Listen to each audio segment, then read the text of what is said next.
Hello! Every fucking time. Shit on my dick. Very good timing. Hello and welcome to episode 83 of the Chronicles of Nidum, run by us here at Dice the Beholder and streamed on the wonderful Heavyweight RPG.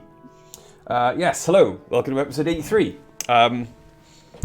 Which is insane, that we're on episode 83 and only a couple of weeks ago we were on like episode 75 or something.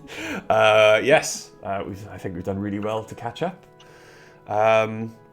Before we go into tonight though, before we go into the main episode, a word about our sponsors. The only fucking window I didn't open. Wonderful. Screw it. So professional. Sponsor number one, as always, is the wonderful and amazing Loki Battlemats, who sponsor all the Dice of the Beholders, Dungeons & Dragons content, and some on Heavyweight RPG as well. They are award-winning UK-based TTRPG accessory creators. You can find examples of their books. Their giant, little, big books of Battlemats, and their modular book sets are full of amazing artwork that are an awesome backdrop to any tabletop RPG. You can find examples of their work for purchase on lokibattlemats.com, where you can purchase their physical maps, or if you want to pop over to Drive-Thru RPG, purchase their digital ones. There are a few on there for free just to test them out, and they are then compatible with most virtual tabletop systems. So please head over, give them a go. It's well worth it. They're fantastic. I think I now have all of their books. However, second sponsor, Blink Dog Dice. Fantastic, wonderful, South Wales-based dice creator, friends of ours. We have so many examples of their work now, and so do most of the people in chat. But yes, Blink Dog Dice, all one word. Please pop over to their Etsy store. You can find them that way on most social media as well, and go and show them some love and purchase as many sets of dice from them as you possibly can. Not a sponsor, but providing the wonderful ambience for all of our streams is Sirenscape, a fantastic online tool to provide fantastic sound effects or just music for your tabletop streams or your in-person tabletop games. Pop over to sirenscape.com, where you can find a very easy-to-use, accessible soundboard, or subscribe for even more sound effects and amazing background music, because epic games need epic sound. Yes. Actually, before we go into tonight's game, tomorrow, I know it's preempting it, but for everyone who doesn't already know, tomorrow you can join myself, Millie, and some other wonderful, fantastic role players over on this channel, Heavyweight RPG, for a brand new campaign, Session 1, Episode 1, Level 1, being run by the wonderful Heavyweight himself. So yes, pop over tomorrow night. Barring any disasters. Barring any disasters. But pop over to, obviously, if you follow Heavyweight on Twitter or Heavyweight Gaming on Facebook, there will be announcements, and you can also find out more, and we'll announce it on our Discord and our Twitter as well. But yes, cross your fingers, barring a disaster, I will get to play again tomorrow night instead of run a game. But yes, say hello, everyone. Hello, everyone. We have an M. Woo! We have an M. Look at that! Look at them! I made a new place and everything. Oh yes, I can't remember. They're over there. Did I? No, that way. Did I even ever dream from my house? No, I don't think so. you were moving in. No, it was You your were first moving stream in, from but your when you flat. joined, you were back at your mum's. Yeah. So first stream in the new flat. Yeah. Woo! Which I have been in quite a lot, surprisingly. Yeah. I still haven't been to. I visited regularly. Welcome I enjoy it. anytime. Angel. I'm just a hermit. I don't like leaving the house. You're muted, Greg. Thank you. I don't feel super lovely, but I do feel a lot more lovely than I have in the last 2 weeks. So. Yay! I had to go in and tell Greg to mute because he's playing Tarkov, and all I can hear is him typing. I was like, yeah, I could, yeah. I deny this in the strongest possible terms. I am fully focused on this tabletop role-playing game that we're playing together. I was giving side eye, like big side eye. Sure. Yeah. Yeah. But you can't tell because we don't know what he's looking at. No, I'm just trying to work out whether the sounds I can recognise are his footsteps crunching on the ground or whether they're gunshots from a distance. There are no gunshots currently, so... You shouldn't be able to hear the game. I can always hear Greg's game for some weird reason. Oh, I could just hear him keep typing on the keyboard. Okay, so episode 83. As long as they're happy, as long as everyone's happy. Exactly. Episode 83 of the Chronicles of Nidum. Last time on the Chronicles of Nidum. Fuck. Yeah, last time. Wow. Did anything happen last time? It was a pretty chill, like quiet episode, wasn't it? It was just party and... Yeah, we went to a party, I remember. Last session began the moment after the trap sprung by the Grand Inquisitor captured you all. A fraught battle, though a quick one, saw the Grand Inquisitor try and finish you off against the orders, apparently, of whatever master he had.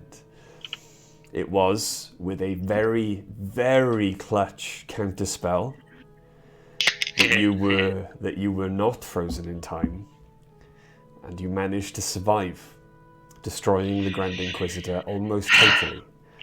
But not before you were all captured by a dark energy that manifested itself. And after speaking to you, you were all correctly identified as an avatar of the nothing, the void, the thing that existed west of Avalon. Big Fortunately, never-ending story vibes. There is nothing west of Avalon. Fortunately, the nothing only had eyes for you, and did not notice the abdicated prince, your friend. You as a collective? Us, yeah. Okay.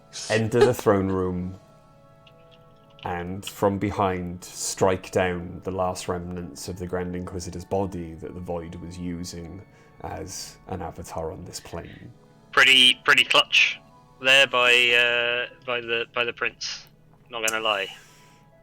Freeing you all then to enact your plans to flee, protect the prisoners, and steal the airships. Well, would we say steal, because he gave us his blessing to do it, basically? So, like, kind of he gave it to us, right? It's a gift. They were gifted. Yeah. Take one of the airships and also take advantage of the prince's blind eye to the fact you were taking the other one. Gift. You split the party. Two of you taking your other acquaintances, Natasha, Father, Bastian, and Stevan, up to the airships to get them ready for departure. The other two going down to see whether there was anything they could do about freeing Marcus, still captured inside the green necrotic energy. It was journeying to Marcus.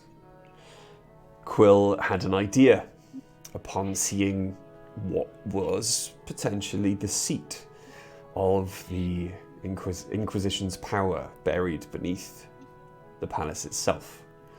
A crystal heart in a crystal chamber. Leaving dice to find Marcus, Quill used Otiluk's resilient sphere to attempt to disrupt the energy coming from the heart, hopefully freeing Marcus. Instead, Quill toppled the heart, shattering it, causing a massive explosion. Very fortunately, Quill had cast the only spell, or the only type of spell, that prevented him from being instantly vaporized by the damage. It was fortunate. However, You imagine? It was nearly the end It was of clutch. when his Yeah. vision returned, not only was he then approached by Dice, with Marcus in tow, going, But- what the fuck? the crystal room had also changed from a sickly green colour to a more calm, courts. And upon fleeing through the castle, noticed that the magical lift they had used was broken. Other magical torches had gone out. Oh no. And a Our rumbling lift. beset the entire city as an earthquake moved from the central point where you were out over the Empire. You eventually all made your way and reconvened on the smaller of the two airships, the pleasure craft that had been made for the prince's younger brother as a present on his coronation, and saying a fond farewell to your friends on the larger airship, you made your way into the night. So, like, this isn't going to have any ramifications, right? You know I hate ramifications. It is then, Couldn't possibly. after a few dreams, you wake the next morning, miles away from Piracy. You are still find yourselves above the clouds. It is a beautiful day above the clouds, warm. The sun is shining through the portholes in your new cabins below deck. You all wake. You all have had a long rest. Woo! I'm gonna get up, take my Stand skull up, with come me. on, throw your hands up. Yeah, go find some breakfast. Okay. Everyone's going to get up and try and go and find some breakfast.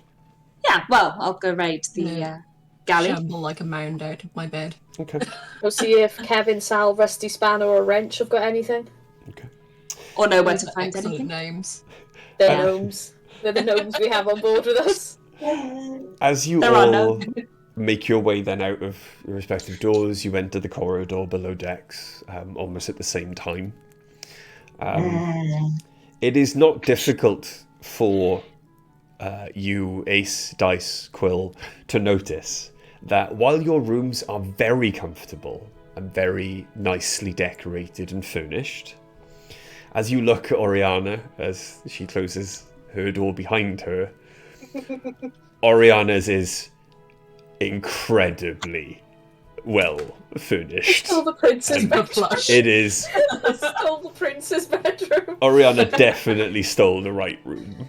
It's like there's like gold leaf and like crystal I need a chandelier. bed big enough for my wings. There's like a beautiful crystal chandelier, and it's huge, and it's in a bedroom on a ship. As I walk past Oriana's room, then I'll look at it and just go, nice. It's nice and understated. Very, very subtle. I like it. Yeah, settle. You all then make your way through the corridor. It's not difficult to get to. It's one of the next rooms along, and there is a dining room. It is not as clean as it was when you first entered. No. The first thing you notice is one of the gnomes, Rusty, is passed out on the dining table. They Right. are surrounded by bottles of wine. They are surrounded by many plates full of half-eaten food. When you told the gnomes to make themselves at home and told them they were free and could eat whatever they wanted, they took that literally. Good. We forgot about gnomes and their like infinite bellies. Yeah, but they deserve it. They've been prisoners through. forever. Like, if they want to eat all the cream cakes, that's fine, as long as they leave me like a bite or something. I'll start like tidying up a bit and Okay. using prestidigitation where I can and just stacking plates in places. Okay. I'm going to help Ace, or borrow Ace's help, to move the gnomes around and lay them on benches. Just very delicately lift them and put them somewhere comfy. There is only one of the gnomes passed out. It is only okay. Rusty. There's only I'll one. get a of the big gnomes pot of coffee on the go and just waft it towards. The gnome's nose does twitch, but they do seem to still be in like a very deep drunken Yeah. sleep. Wow, that is quite the state to get into. If you were suddenly free. Yeah, I mean, this is a Friday night. As you walk into then the kitchen to begin preparing a breakfast for yourselves, all of the cupboards are open. All of the pots, pans to prepare food seem to have been used. Like every single one of them seems to have been used. Roll me an investigation check. Anyone who's in the kitchen and wants to. The nat one. I've rolled it. So that one. I am just completely distracted by all the dirty pots. Yeah, Just I've got- immediately go into cleaning them. I got an 18 on that. Okay. I got a dirty 20. Okay. Ace dice. It does very quickly become apparent that it may have been a mistake giving the gnomes that much freedom when it came to the food below decks. They may have overindulged. Going into the kitchen, going into the pantry, the storeroom. The storeroom, the only boxes, crates that have been left completely untouched are maintenance of the ship. Parts and such.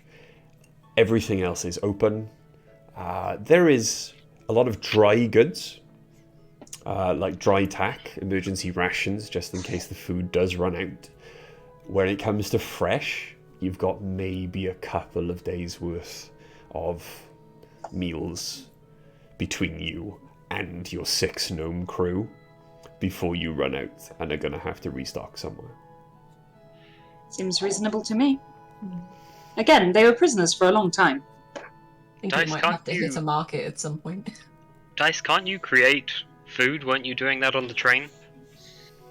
So, yes, I can. And it's first thing in the morning, so hang on a minute. Well, it doesn't have to be today. We do have enough for today, I believe. Yeah. But in a case of emergency, we have that as a backup.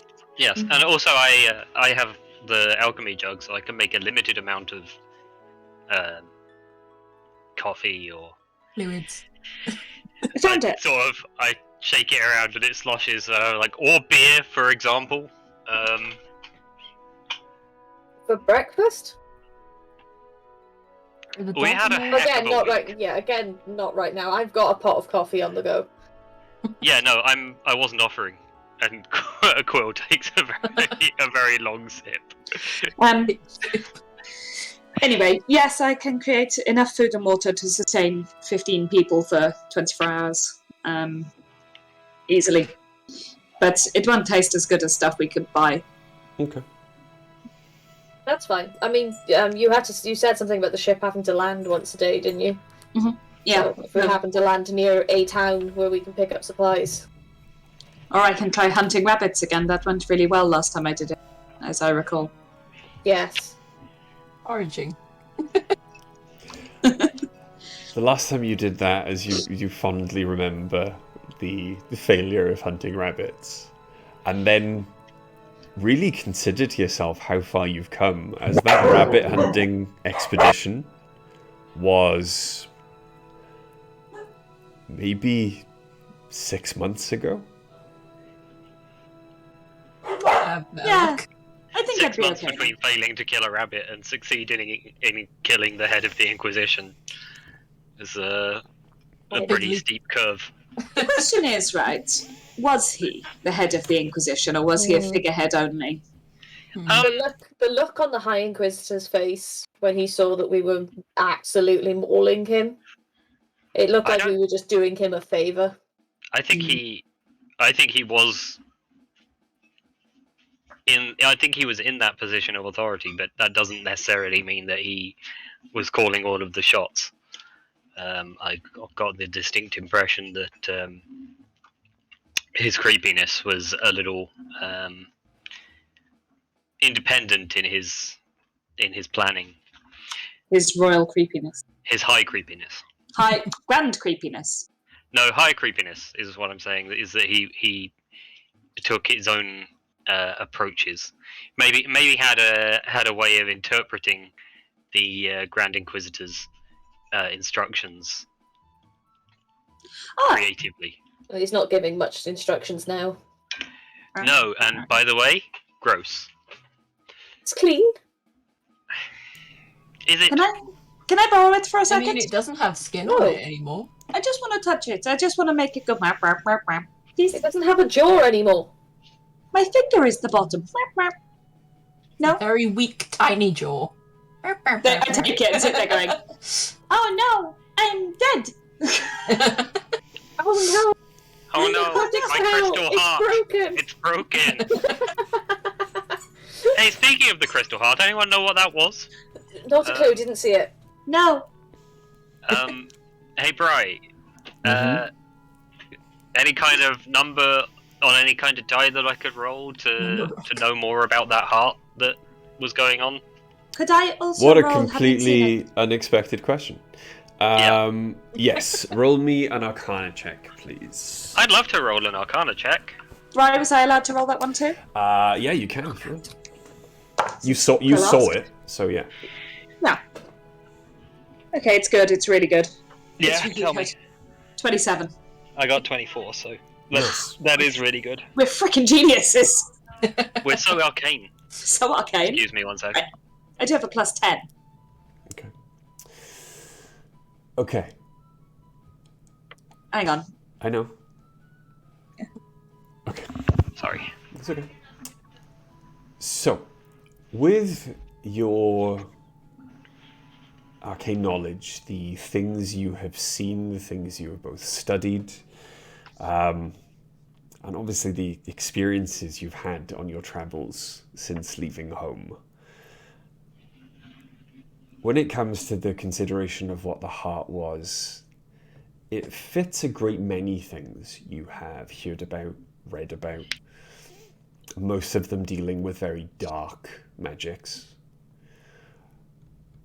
The first thing that comes to your mind is a phylactery, a arcane container for the soul of great and powerful wizards, making them liches, undead, which again then fits with your knowledge of the Grand Inquisitor, fits with his, I suppose, his true form once the illusion of life had left his features. However, looking more into your memory of that room, the crystal, the phylacteries you've heard of, they don't really, or you've never really read or heard stories of phylacteries then being able to do things on their own. It appeared as if that phylactery was acting alone and had affecting things on its own, even before you sent the Inquisitor's soul back to it. Yeah. So, because it was acting, it seemed like it was acting as a power source. Mm-hmm. Can I explain to Quill what I discovered before, that it likely ran all the way through the ground, all the way as far as Porthtal and the crystal mines and everywhere, that it was connected? Well, that's disturbing news. Is it, or has it now wiped all of that out? We don't know. I find it a little disturbing to know that the actions we took yesterday in Paras might have consequences as far reaching as Porthtal. You know, Dice, I don't know if you know this about me, but I have been known to act a little impulsively. No. I know, it can be surprising. And perhaps I did that yesterday without fully considering the potential ramifications. And it's just now occurring to me that,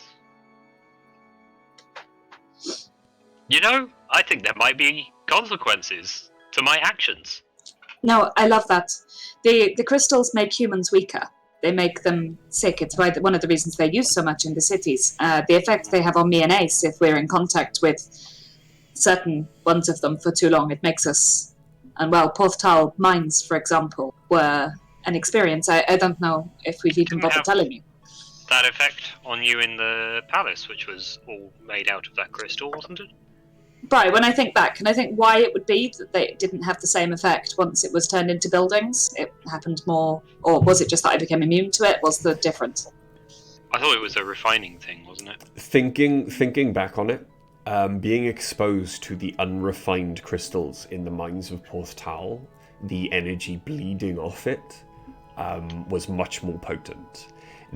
As you've said, the refined nature of the one that was, I suppose, specifically grown for a purpose.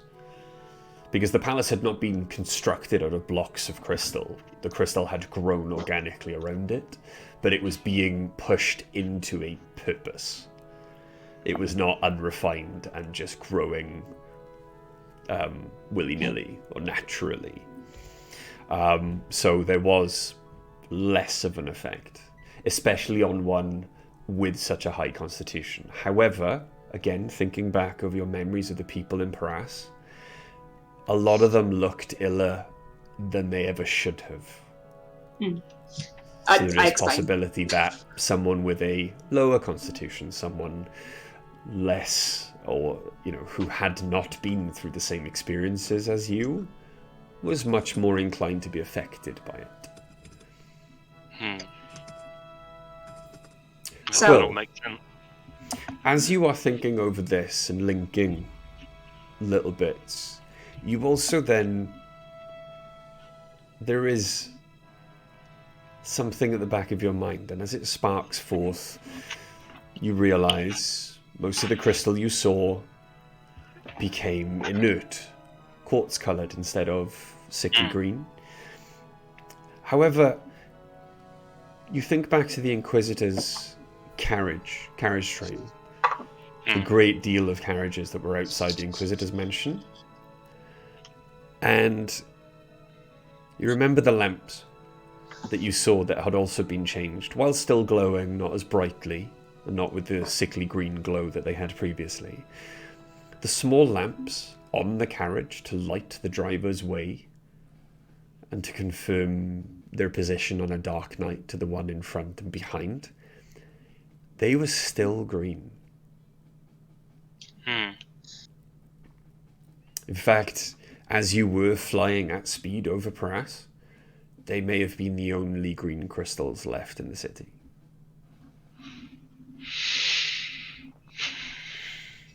I'll relay that to, well, not to Dice because she's just walked away. But, okay, to everyone. Yeah. Okay. So it looks like there might be a second main source, or many main sources. Hard to say, but whatever it is, we can't count on the High Inquisitor having been weakened. In fact, This might be the new big bad source. well, I was going to say that if he's the only one with access to that kind of power, that could be pretty disastrous for everyone who isn't loyal to him. And I'm wondering where he's going. Yeah, I don't know. If he's going to go to the front lines at Gracia, because I don't really want to meet him there. I wouldn't mind seeing him again. Really? For to killing. Oh, well, yeah. Killing him. I don't like the idea. I like the idea of knowing where he is as much as anything. Having him out there and not having any ability to keep an eye on him, I find quite stressful. Yeah. Oh, did I tell you yesterday he tried sending to me? No. Oh, yeah, I mentioned he was not done with me yet and had plans for me. I told him to... creepy at all. Well, Definitely he sounds didn't... like something you want to hear. He stopped replying when I told him to bring it and called him a shit stain again. I don't think he likes that nickname. No, it hurts his feelings. But I mean it from such a deep, sincere place. Mm-hmm. It's it's only with affection do I call him it. Yes. So here we are.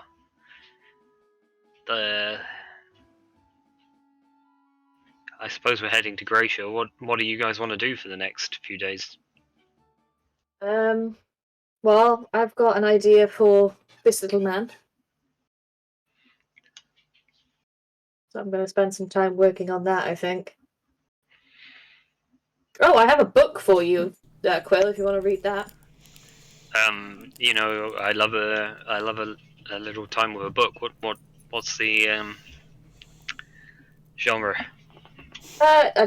Self-help? I don't know. I had 2 of these books. I read one. It took forever. I'm not keen on doing it again. Okay. And I actually can't remember the name of the book, and I'll hand the book over to you. I will take a look at the book. Okay. It is titled The Manual of Quickness of Action. Okay. Roll me an Arcana check. Yes, dear. That is a 29. 29, okay. But 29, that's a nat 20. Surely I've just read it now. Yeah. No, you've heard of these books. Again, as with most of the things you have read about, and since been proven wrong, you believed these books at one point to be myth. Right. Or at least the power of them contained in the pages. But yeah, you know exactly what this book is. And what it might do for you if you spend some time studying it. Ariana, are you sure about this? This is an extremely valuable artifact. I feel a little uncomfortable taking it. No, you're not taking it, I'm giving it. And seriously, it took me so long to read The Tomb of Leadership and Influence. I can't be doing that again. I can't spend that much time reading again. Okay, well, I'm very grateful. I'm going to go and start reading this immediately, unless anyone has anything they need me to do. Briar's on mute. Well, no, I'm not. I think I was just laughing right. and it didn't pick it up. Oh, right, Sorry. okay, you were just moving chuckling your to lips and not myself. talking. What we'll do, Oriana, the next time a book like this comes along, is we'll get Dice to put a speaker on them, because if it was an audiobook... Yeah, an audiobook. Yeah, audiobook you'd be alright. The audiobook of Quickness of Action. Audiobook, If D&D was real life, I would greatly appreciate that. Audiobooks, yeah. That's Dice the of way. the Beholder is sponsored by Audible. Do you think multiple people could get the benefit from it then as well, if you all sat round together listening to... Oh god, yeah, that'd be a proper legendary artifact. Honestly, if we asked, Audible probably would. They sponsor friggin' everyone. Yeah, there's not many people who don't sponsor. Yeah. Well, we're not a Campaign is sponsored by- podcast, so I think it might be... But anyway, yeah, I love this. I will start reading it soon. Now. do you want coffee? No, I've Coffee in a got book? my alchemy jug of beer. You've got your breakfast beer. I do have I'll my take beer a coffee. breakfast. That's a good choice. I think so. I'm gonna start making just a big bowl of porridge. Just a community bowl of porridge for people to dive into and then add whatever they want to their serving. I'm gonna see that you're doing that and go in search of raisins and things to put in it. Right. Yeah. Raisins. Could I nip out onto the front deck and see if Marcus is still asleep? Oh Yeah. shit, yeah. I made a salad with craisins. He's just outside in the elements. He did. He literally just grabbed a As we blanket go. and went to sleep on the deck because he was As so we go nervous. higher into the atmosphere, just freezing. Oh, we've got outside. AC. Yeah, we've got... I mean, like inside though, but outside. No, outside. We've got heating and Yeah, cold. we've got elementals That's providing right. AC. This fucking ship is so fancy. It is It's so fancy. inconceivably fancy. It's like the freaking G-Wagon of airships. As you go above deck, then, Dice, bearing, I suppose, a couple of cups of coffee,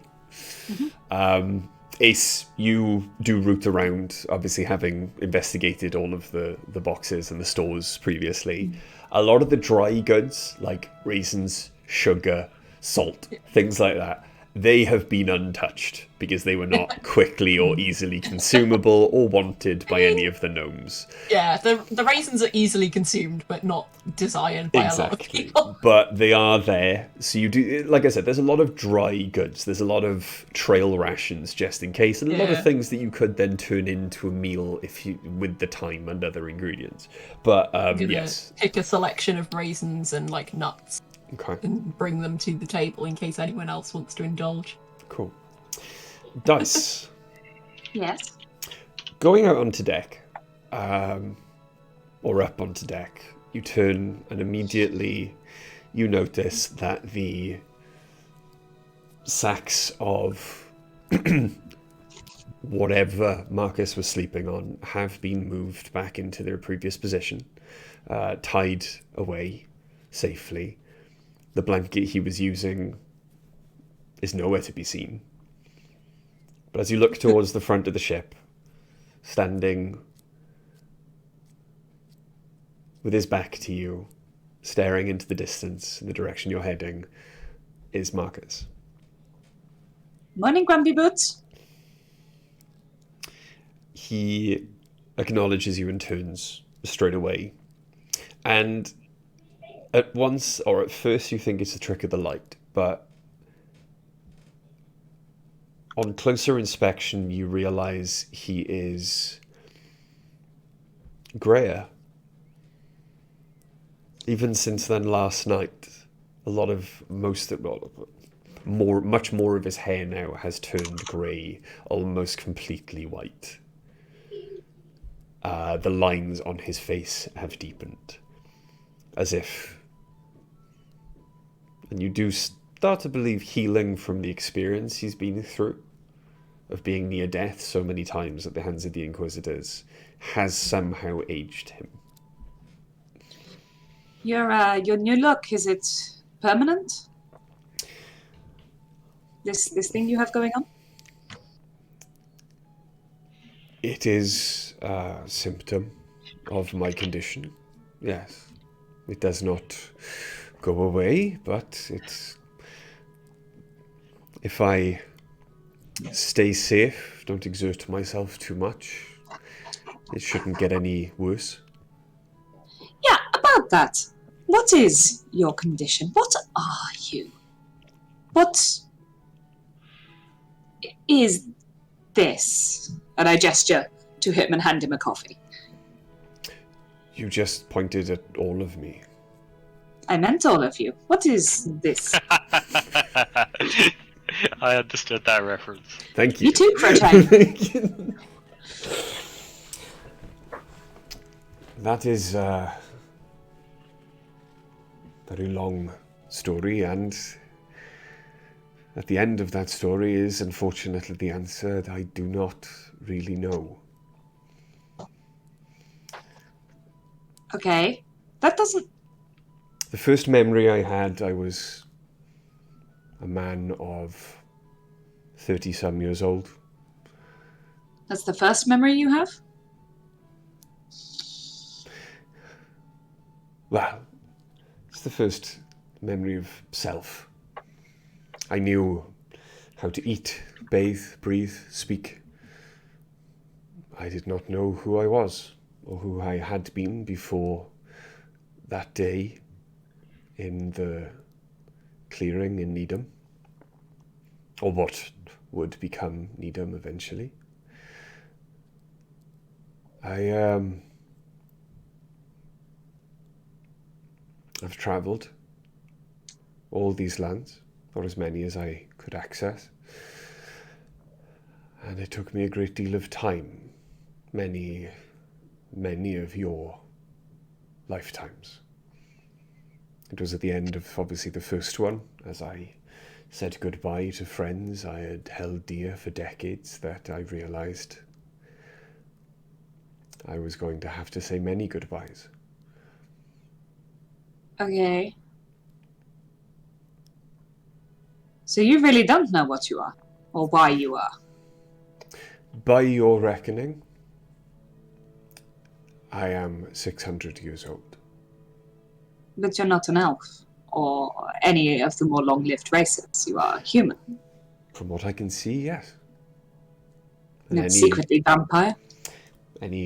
As he stands there in the bright, glaring sunlight with no cloud cover whatsoever, he begins to sparkle like a diamond. No. Like a diamond? No, every magical test has confirmed I am human. Okay. That's correct. And none of the gods that you've spoken to have given you any reason. I know that you've met Odin. You can't... I'm certain you've met others. Some. Most, in fact, that are left on this plane. Oh, I have a question about that. The gods, or... Sort of. Randall Steelskin, the gnome god, is he on this plane or a different plane? You'd think I'd have asked him when I last spoke to him, but I didn't, and now I'm really curious, so I wondered if maybe you knew. Flandel is a complicated creature. Sure. He exists on this plane, but not as we do, because he does not see this plane as we do. Therefore, why should he be bound by the same constraints as us? Whereas you see the earth, the coast, the water, the air, he sees the elements, how they combine, join. He sees the great turning cogs in the machine that is life. And so he exists in his version of the material plane. Okay. And you remember the dream you had last night. And as you got further and further away from this huge, beautiful gold and silver machine, how it turned to greens and blues and eventually then changed into the planet. And you get the idea that for a moment, Flandel was showing you the world as they see it. So, alright, what are you going to do next? Also, are you aware that Sepsis wants to kill you? You're muted, Greg. I said I'm going to Disneyland as what he's going to do next. Why not? I have made a great many mistakes in my 600 years. I hope, at least, that I have done a great deal more good than bad. Unfortunately, it might though be because it is more recent that it pains more, but I did not do right by Sepsis. I should have realized he was there, realized the help, perhaps, that they needed. And I got that wrong, and I did them an injustice. Whatever they have planned, it is deserved. And, No. I will face it. Right, do I know the name of the book Sepsis read in the end? No.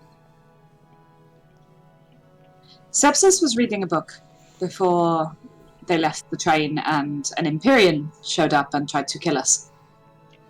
And I'm going to describe the book, like what it looked like. I don't know why they were reading it, but I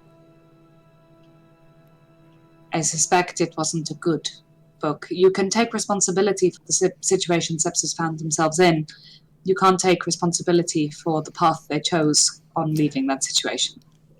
As you describe the book, you notice that the green and brown in the irises in his eyes start to darken and blacken until it almost begins to leach into the white, like tendrils of shadow, the same ones that you were recently grabbed by. I know the book. What's going on with your face? I, like many others, have read and made additions to the book. But fortunately, and he blinks, and his eyes turn back to normal, I was able to break the book's hold on me. I did not think long enough time had passed for it to resurface after my attempt to destroy it failed. What's the name of the book? The name of the book is impossible for one who has not read it to voice. However, in legend, you would call it the Book of Vile Darkness. Why would you choose to read that? As I said, I have made a great many mistakes in my 600 years. Sure. I feel judged. But also, when faced with the amount of injustices you've seen in the last few months of travel, would you not think someone could be pushed far enough to take any tool at their disposal to try and right these wrongs? No. Then perhaps you are stronger than I. I think there are some tools that cause more damage than good. Oh, I know And- there are. Well, yeah. But Sepsis chose to read that book, and I think willingly. And on finishing the book, that was when the big old celestial creature came and tried to kill us all, and Sepsis left, in a bid to draw it away, perhaps, or in a bid to run away from it. I'm not really sure which, really. Whether they had a moment of guilt or... I don't know. But the path Sepsis chose in reading that book, that wasn't your fault. Perhaps. And yes, you have made mistakes, like not telling people about the outside world so they accidentally kill dire wolves and blah, blah, blah. Would you like some breakfast? I find that anything apart from coffee or strong alcohol that passes my lips before midday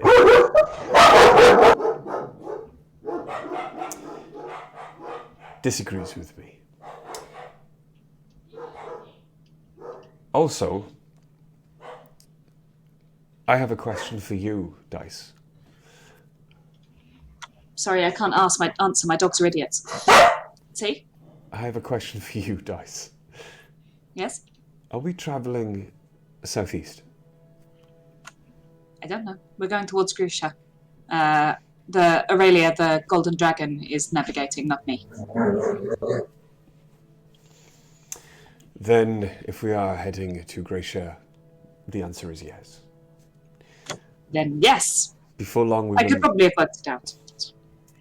Before long, we will leave the homeland of the Empire and travel into more contested nations. I have work here. Would you like me to construct you some sort of sail so that you can jump off the side? Something that could catch the wind and slow your descent? I'm kidding. We can land if you need to be let off.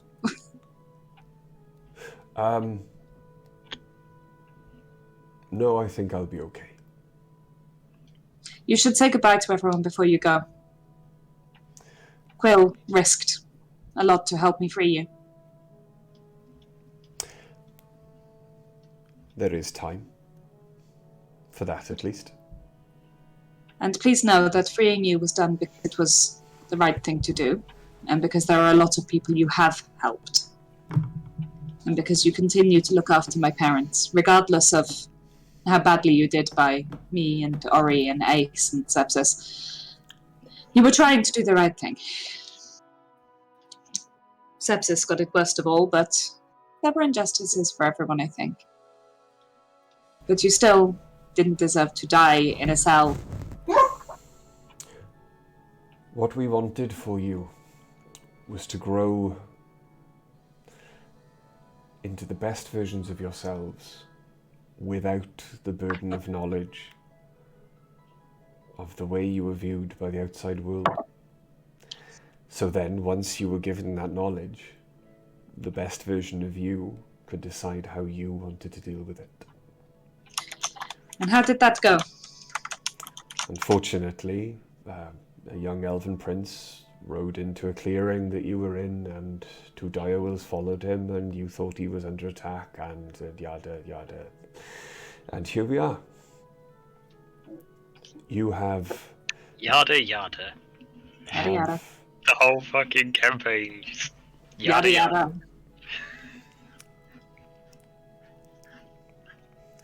This guy. Let's make you going. I will come below. Well, I haven't invited you to do that. Mochi's fine, she's just on the back of my bed. She does that sometimes. I thought she was going to try and climb the wall. I mean, she likes that there's like an edge to the wallpaper, so sometimes she tries to rub her face on it, but she's okay. You can come below decks. No, wait, that's not better. Not better at all. I'm gonna wander off with my tea, muttering. That's not correct. So Marcus comes down, joins you all in the dining area. Ah, Marcus, you're awake. I am. He decided to come below. Porridge? Phrasing. I will take some porridge. Thank you. And you see him take the bowl, but he doesn't. He just kind of pushes it around with the spoon and doesn't actually eat any of it. Put a big mug of coffee down in front of him. He does pick up the mug of coffee and immediately starts drinking it. Thought so. Hey, Marcus, I guess we know who the favourite is. you've lived basically forever. Is there anywhere we could land near here, or within the next 100 miles or so, that we could resupply without being in the direct eye of the Empire? The gnomes ate most of the stuff in the cupboards. I guess they've earned it. Mm-hmm. Oh, yeah.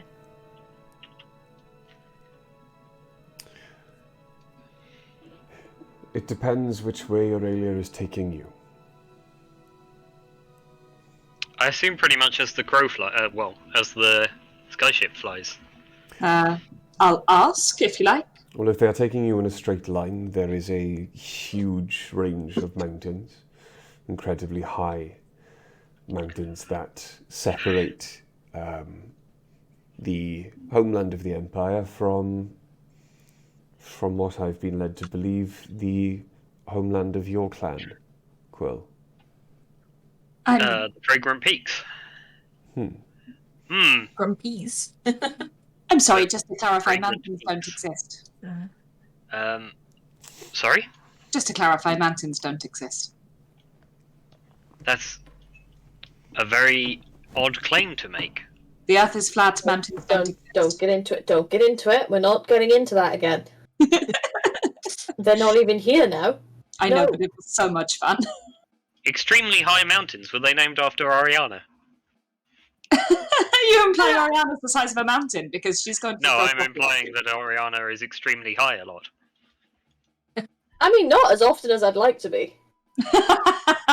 It certainly has been. I mean, I don't think I did once.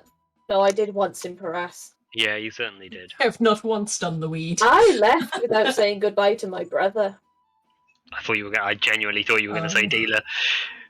Why don't you drop him a I don't need message? a dealer, I grow my own. Drop him a message and explain the situation. Surely he'll understand. Yeah, that is the good thing about being an all-powerful magic user, is that you can always just... It was kind of a fleeing for our lives thing. It wasn't... Yeah, I might write him a letter and not... Because I did sort of take the crown he wanted. Sure, but getting it to him would be... the letter, I mean, would be... impractical.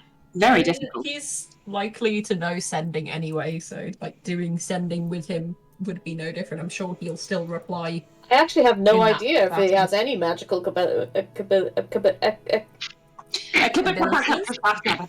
Capabilities.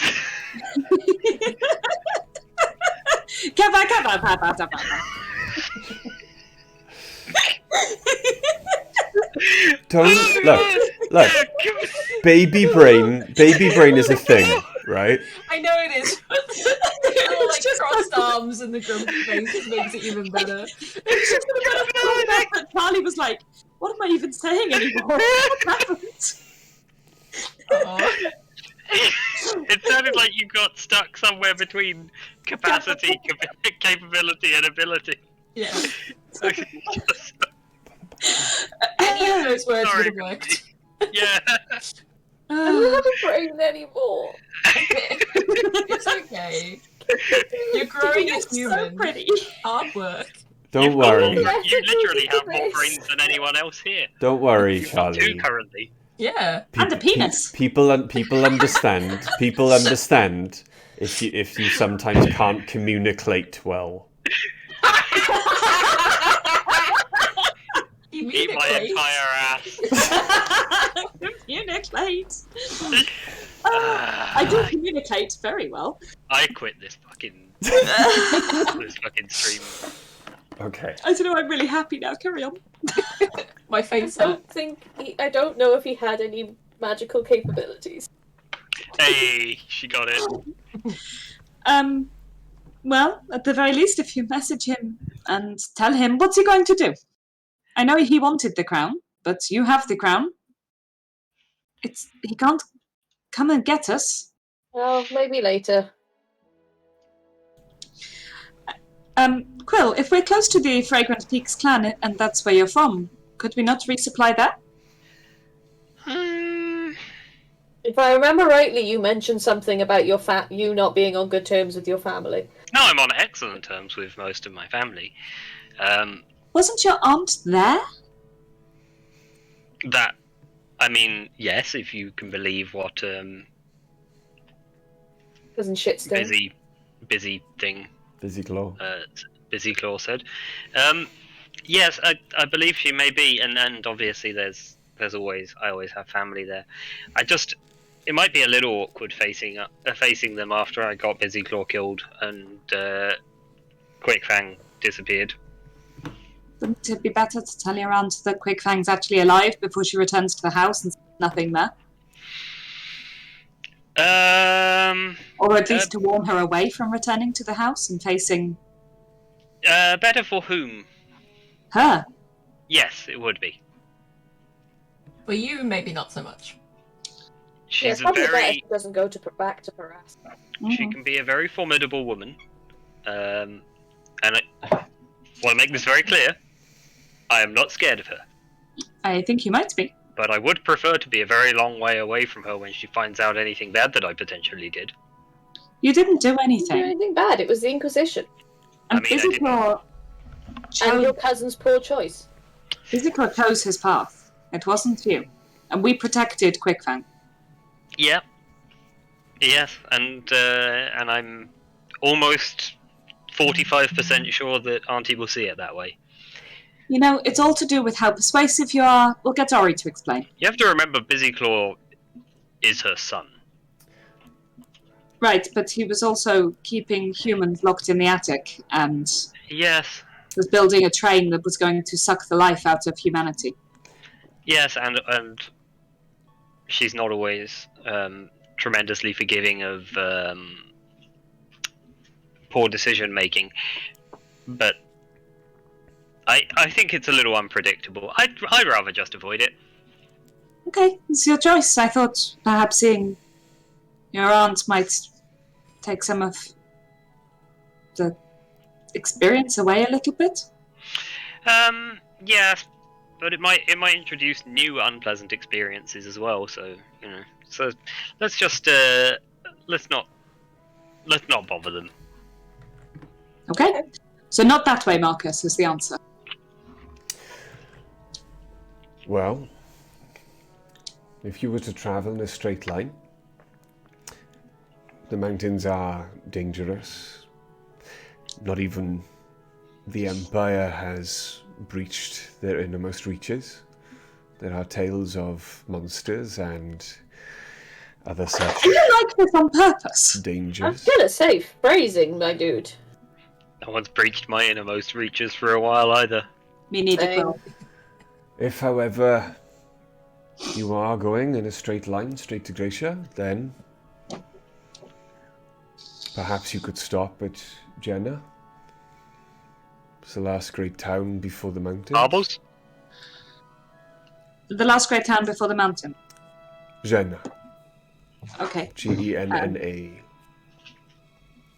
Marbles? If you wanted to go further south and around the mountains, there is Toulouse. I believe, again, from what I've heard, and I have been paying particular attention to the ramifications of your exploits since you left Nidum, there is a new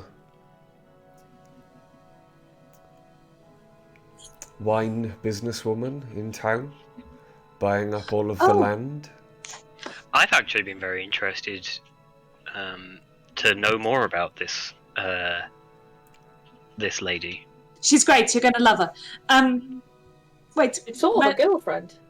Briefly. Where's that? Toulouse? Around the mountains, yeah? If you went further south and did not venture over the mountains, you could go around them, but you would then get to Toulouse before the coast. Oh. Ori?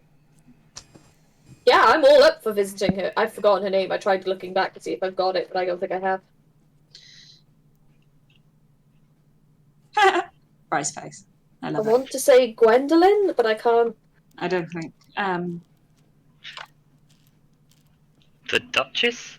We just call her the Duchess? For a I think she while. was a Duchess, or was she the Countess? For a while I'm sure it was the she'll Duchess. introduce. Yeah. I'm sure she'll introduce herself. We'll see her. Yeah, you know, I'll go in first and she'll introduce herself to me, and then I'll be like, oh, I actually already knew you because of the people that and then I'll introduce you, and it'll be like a fun little Wonderful viewers. Do any of you remember? Okay. So annoying that I only remember that the High Inquisitor's name is Norman. Which is hilarious. I will message. I'll reach out to Aurelia for a second then. Okay. And just say, I think we're currently heading for a mountain range. Could we go around to the south to avoid the mountains and head towards somewhere called Toulouse, apparently? We're looking for a very large vineyard. Which narrows it down. Not at all, I know. We can travel south. I believe there are. I can feel the ship, everything and everyone on it. I do not see with eyes as yours, but there are, I think, an extensive collection of maps in the captain's cabin. Oh, okay. Wait, the captain's cabin? Why am I not sleeping in that one? I'm moving.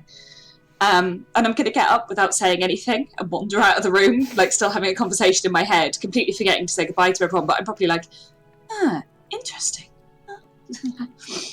This is going to Abnormal. follow Dice with Dice is gone. their bowl of porridge in hand, just like, As Marcus watches this happen, kind of turns to Oriana. So she has not changed that much since leaving Nidum, then? Oh, no, not at all. Marcus, are you staying with us long? I have in fact come below to say goodbye. Phrasing. You're all fucking children. I certainly am not. Phrasing. Jesus. Yeah, no, that's You're all children. totally wrong. You're all children. What do you think we are, Bri? Princes? I can't laugh. None of us called Andrew. So as he speaks, I did want to say goodbye and thank you for ignoring my advice, Quill. Oh, ignoring advice is what we do best. So it would seem. I wanted to follow your advice, but strong-headed companions. You know, for once I was going to do as I was told. I have business further east Remaining in the Sorry, is Empire that for perhaps now. confirmed? Remaining in the Empire now will ease my passage. Well, don't get don't get caught, because I'm not coming back into the Empire to help you.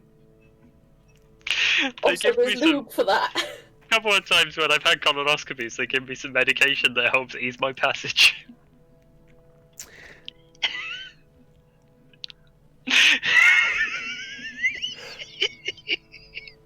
At some point, we are going to start suspecting you're doing this on I was purpose. going to say, are you doing this on purpose? Because at this point, like, it's just ease my passage. Come on now. Oh my Do you need god. us to land, Marcus, or can you just disappear again? Not so much disappear, but I've become quite adept at working out my distance from the ground before I have to start chanting a fly spell. Right. Yeah. While I'm still communicating with Aurelia, and Marcus is still on the boat, Mm-hmm. airboat. Yep. No, I like my version. I'm going to say to her, can you tell what everyone is on the boat? You said you could feel them, but can you tell if they're human, if they're tiefling, Nosy, gnome, nosy. whatever? Can you tell? The boat senses the nature of life on board, yes. Great. In the kitchen, the galley, at the moment, what races are there?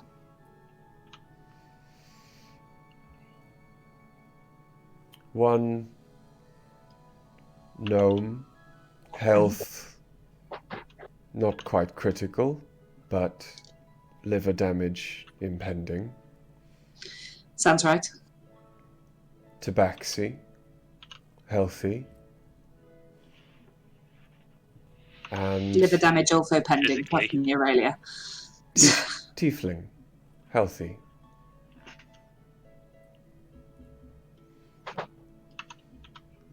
Was there anything in particular about those three that you wished me to find out? No, the other two. All life forms aboard are 6 gnomes, a tiefling, a tabaxi, and 2 humans. You and your friend Ace, who is now following you. Okay. You can't tell who... Oh. There is another life form in the kitchen, in the galley. You can't sense him at all. Not according to whatever sense of the ship the gnomes have given them. What the fuck is he? Nosy Parker. Not nosy. Yes, nosy. Yeah, I want to know. Fuck it. I'm just going to explain, like, what I know of Marcus, like how long he's lived, and that he doesn't really eat. I can tell you what is not there. What is not there? There is a space. It was on deck, followed you below. There is a space.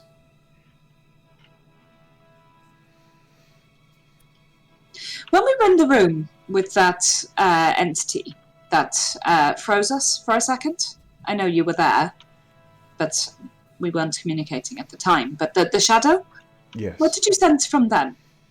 I know it's not like the ship, they were in front of you, so perhaps you could... An incredible amount of necrotic death energy. No an void. ending.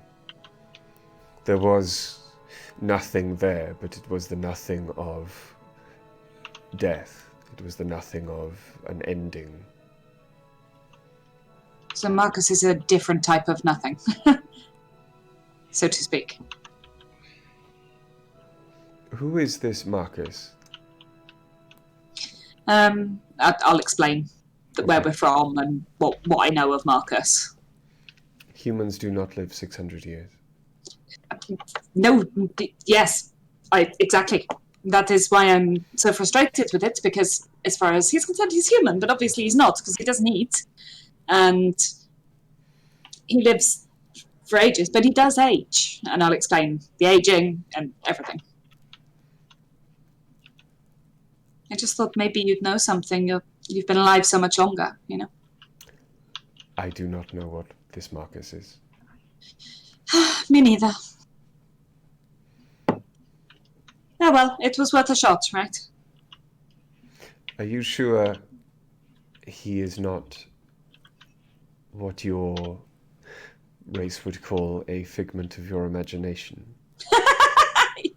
Yeah, I'm pretty sure. I'm not. Weird collective hallucination if he is, and weird that they bother putting a figment of our imagination in prison. Unless he's a collective imagination, I guess. That still seems unlikely. And why would he age? If we were imagining him, he told us that, not vice versa. I do not know the answers to these questions, Dice. Also, am I normally prone to insanity? I don't think so. You've known me a few weeks. I'm relatively level-headed. Would you really like me to answer that question, Dice? No, let's go look at the maps. Okay. That's my little introduction. Okay. I was just curious. Back in the dining room then. Back in the... Marcus drains the last of his coffee. Good luck. You too. Yes. I hope that one day, in perhaps better circumstances, you do decide, Oriana, to visit the Empire again. I think it might need someone like you. What, to burn it? Because that's pretty much what I'll do if I come back. I think perhaps someone else has already started the fire. And he looks at Quill. We didn't start the fire! Perhaps once the fires have burnt themselves out, the Empire will be very different. We'll see. One can only hope. I suppose you know where the High Inquisitor's moving to, do you? Moving? He was packing up and leaving when we were... When I flew over,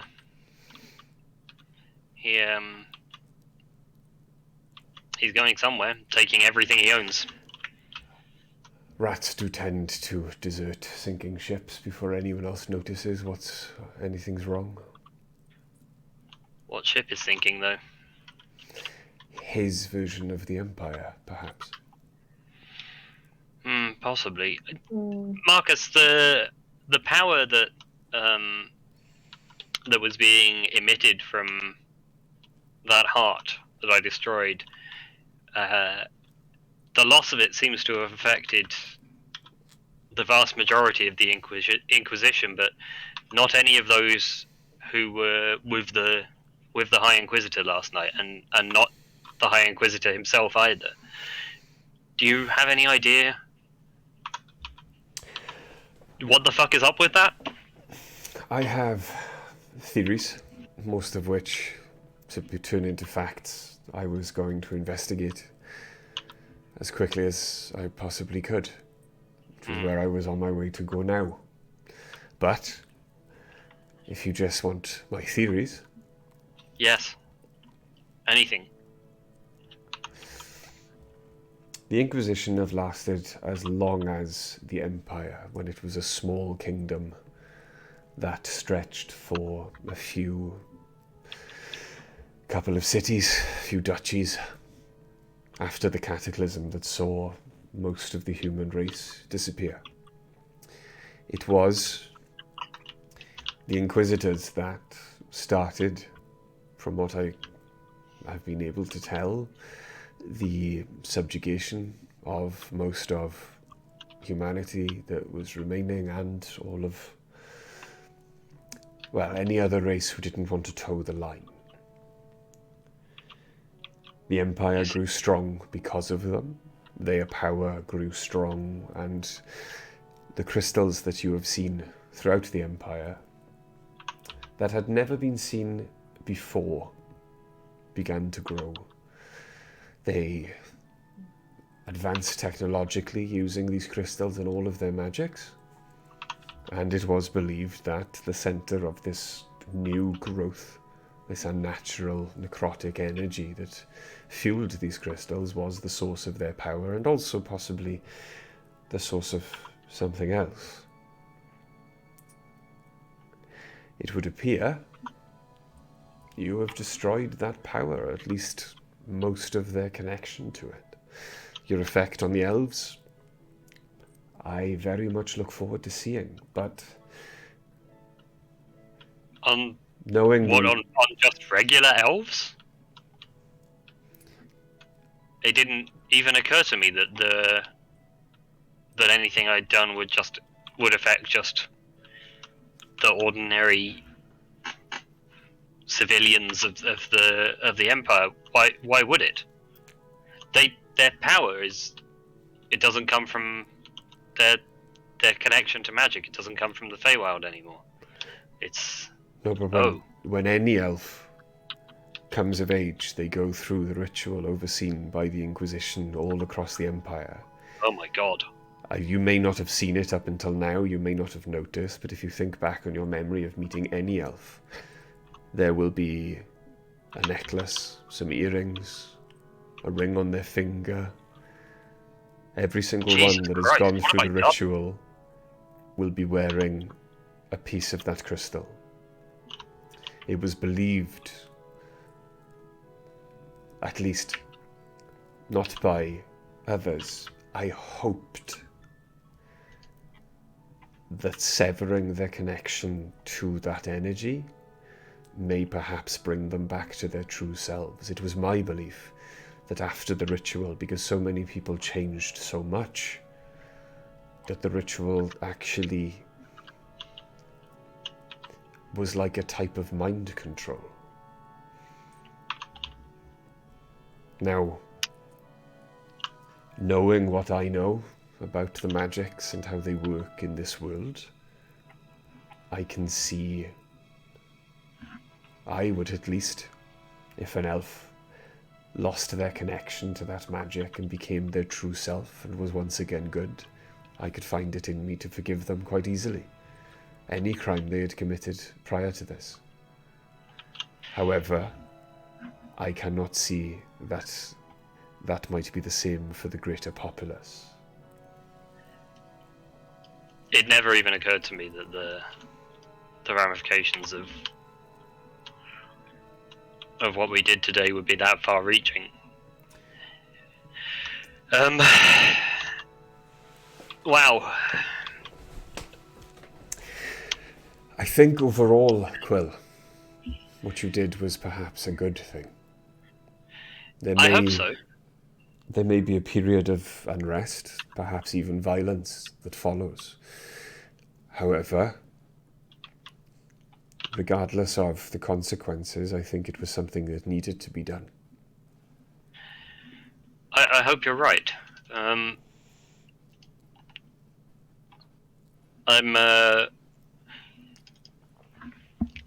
sorry, you probably don't have a lot of sympathy with this, but I lived most of my life trying to avoid anything that could be construed as responsibility, so this is a little alarming for me.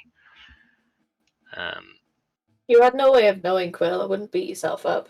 Oh, it's not beating myself up, because, as Marcus said, I imagine this could very well be a change for the better. I'm constitutionally uncomfortable with being responsible for any kind of... Well, responsible, I guess. I don't like the idea of my actions deciding anything for anyone, because I'm, feckless and whimsical. It must have been quite a lonely existence then, before you decided to take on the responsibility of having your friends. Oh no, no. No, certainly never lonely. I grew up with very many siblings, and very many tutors, and there were always interesting people coming and going. No, never lonely. But you were not responsible for any of them. I wasn't a consequential person, Marcus, and I never intended to become one. I was I was the least important of a large group of people, and I had and I was pretty comfortable with that. It gives you a lot of freedom, being unimportant, and I suppose that's not really an option that's open to any of us anymore. No. And as that said, I bequeath upon you the honorary membership into the township of Nidum. Where is it? Which one? The one I've just been bequeathed honorary membership into, I suppose. Well, I believe the one you've just been welcomed into is... And he looks around, takes in the ship. Here. Looks at Oriana, looks in the direction that Dice headed out. You just love being cryptic, don't you? It's like it's like a drug to you or something. After 600 years, it's difficult to get out of it. I can see that. Well, it's been charming. It's been, I suppose, it's been an honor meeting you, and I'm glad we were able to. Hey, what do you know about the origins of the Elven Empire and where the humans all went and what happened? Do you know much about that? Again, I have a great deal of theories. Oh, I have some pretty solid information if you're interested in hearing it. I think actually that I might be, well, Dice and I, and Ori and Dace as well, might be privy to information about the founding of the Empire and the departure of the humans that possibly no one has known since it was suppressed by the elves. But if you're in a hurry to get away, I wouldn't want to trouble you with it, with our esoteric academia, you know. Do you have any of this written down, or...? Yes, in a manner of speaking. It's all in a book, you see. I can't lend it to you. It's quite an important part of who I am. Honestly, it's quite interesting. Every time Quill and Dice sit down to read it, it's like they've gone into some sort of Vision quest. State. Yes, we. It's a vision quest for you. For me, the two of you just suddenly sit there staring blankly into space. Really weird. Yep. And to be fair, that is roughly what you look like when you smoke your interesting substances. So, you know. A bit more dancing involved. Own medicine and all that. But yes, no, Big War, have you heard of King Arthur? Apparently he was a pretty big deal. I have. The book I have is a diary of one of his closest attendants, Sir Kai. Sir Kai never wrote a diary. We found the diaries of all of Arthur's other knights. Sir Kai was said to not be one for journaling. He I don't know. I guess he found his passion for it at some point. But we have found it, and it gives quite a lot of detail. The last vision we had was actually of Sir Kai entering that very chamber where we destroyed the Grand Inquisitor's whatever it was. Heart. That was the last vision you had from it? The most recent. I hope it isn't the last. There's something odd about the book. It unlocks a little at a time. It seems to be on its own schedule. It seems to have some sort of will, and only gives us as much as we've earned. I don't know exactly, but it's there was the first vision I can remember was of this battle between Arthur and the forces of Mordred, I believe it was, and I've heard the rumours. what rumours have you heard? That Arthur, well, depends on who you believe. The elven side would have Arthur as a tyrannical king looking to overthrow the elves as they were then, in patchwork kingdoms, and enacted some great dark magic that caused the cataclysm and the disappearance of most of the human race. That isn't how the diary depicts it, but obviously, I suppose Sir Kai has his own biases. But the visions, they seem real. They don't seem to be something that has been wrought. Like a memory. Like a memory. They're I'll sort of, I don't want to roleplay the whole thing. I'll give Marcus a fairly detailed rundown of everything we've seen in visions in the diary. So Arthur laying half dead, making a decision to give back Excalibur. Yep. Okay. So Kai first visiting the Elven Empire and seeing the elves begin to turn on humans. All of it, yeah. Yeah, okay. As you're telling this, you remember your reading of the book the previous night. The vision of Sir Kai in the forest, finding the clearing with the impossibly high tower, being met by the old man, Merlin. Ah, sorry, yes. That had gone out of my head. Yeah, I'll give those details as well. Correct the bit about the heart being my last vision. It seems perhaps then that you are on a very similar journey to Sir Kai.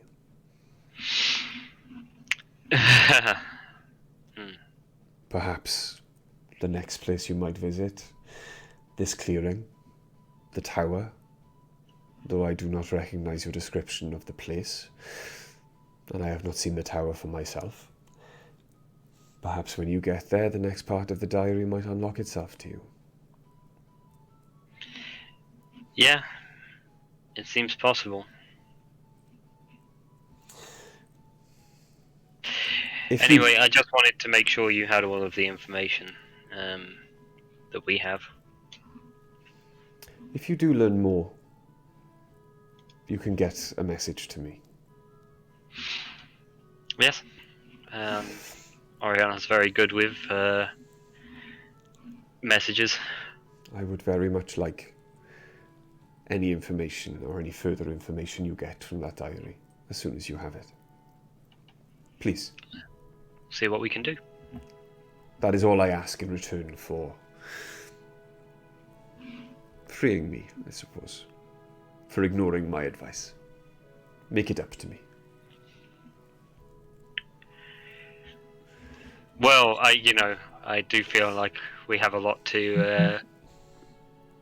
of offence to pay back. So that seems a fair trade. But soon you will be too far south for me to continue on my journey, so I will go back up on deck and bid you all a fond farewell. Have fun falling. With style. And he slides his coffee cup further onto the table, I takes his leave of you. That's a coffee cup then.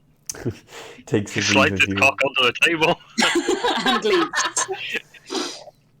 Dice, Ace, as you are filing through all of the documents that you see in the captain's cabin and looking through all the different maps of the Empire and the lands beyond, some of which are very, very detailed.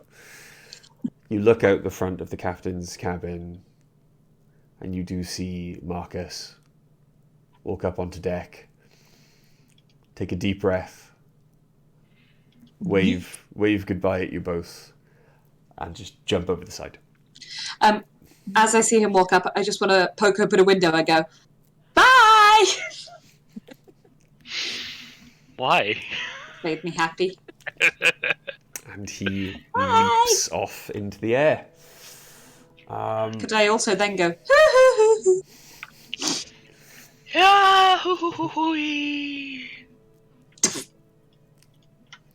Before we go through then what you've discovered by reading all of the maps, we're going to take a break.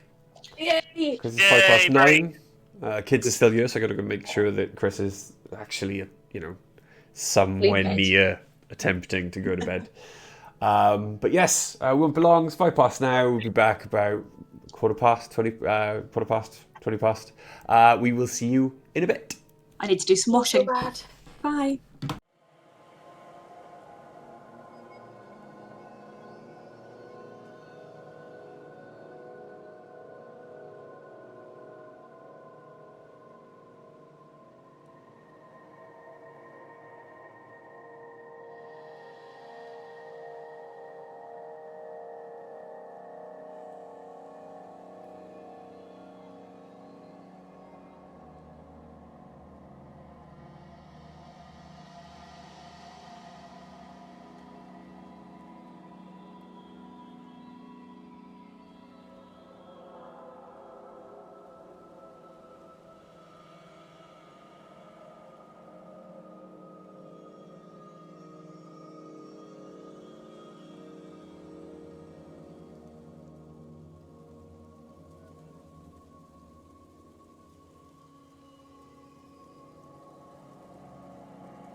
And I'm Hello. not by my dog. Hello. Everyone spoke at the same time and I have no idea what anyone said. No, me yes, hello, welcome back to episode 83 of the heard. Chronicles of Nidum. Yes, where we left off, Marcus had just disembarked and One way to put it. Dice. I feel like defenestrated was like the more appropriate He term. didn't go there. through a window. I He mean, just jumped off he was the close deck. enough. He de-decked himself. Yes, Dice and Ace. You are currently in the captain's cabin. It's not so much quarters. There is no bed in there. It is just laid out for navigation, planning. There is a conference table in there, much smaller than the dining table. There is also a large desk on which are various implements that would allow you to fully roll out a map and have it fixed there to better peruse it.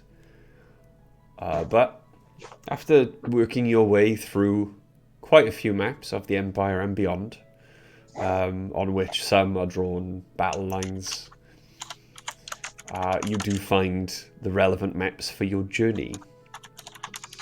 Fantastic. I will look at them and figure out where we need to go. Okay. Looking then at the south of the Empire, and the mountains, or the south of the homeland of the Empire, Shalem, you can see the lines further afield in many different countries. So you've got Shalem, Germania or Gaul. You've then got Rom further to the south over the mountains. You've then got Hispania to the west or the southwest. You can see where the borders of the Empire are drawn, or the secured, definitive borders of the Empire are drawn. Further south than that, across a great sea, you can see the Africas, or at least there's not a very detailed map. The most detailed map you can see is of the northeast of the Africas, which is the land or kingdom of Egyptus. It is not part of the Empire. There are cities noted on the map, but you can't find any referenced maps that would give you a better idea of what Egyptus looks like. At the moment, there are no battle lines, but there do appear to be, shown on the southern borders of the empire, quite a large army or border control or border patrol massing. For the mountains, again, as Marcus mentioned, travelling over them, there is not very detailed. However, there are a few marks noted of areas of interest. And looking at the mountains, you can see two particular ones that jump out at you. There is an artistically drawn splotch of blood in the southern reaches of the mountains, the ones that are in Shalem, at least. Next to it is written in Elvish, Blood Mage, ? Noted. Further Where was that? In the mountain range, the southern end of the mountain range in Shalem. Okay. Further along the mountain range, in a direct line from Paras to Gracia, there is a drawing of what appears to be an automaton, next to which is written in Elvish, home, ?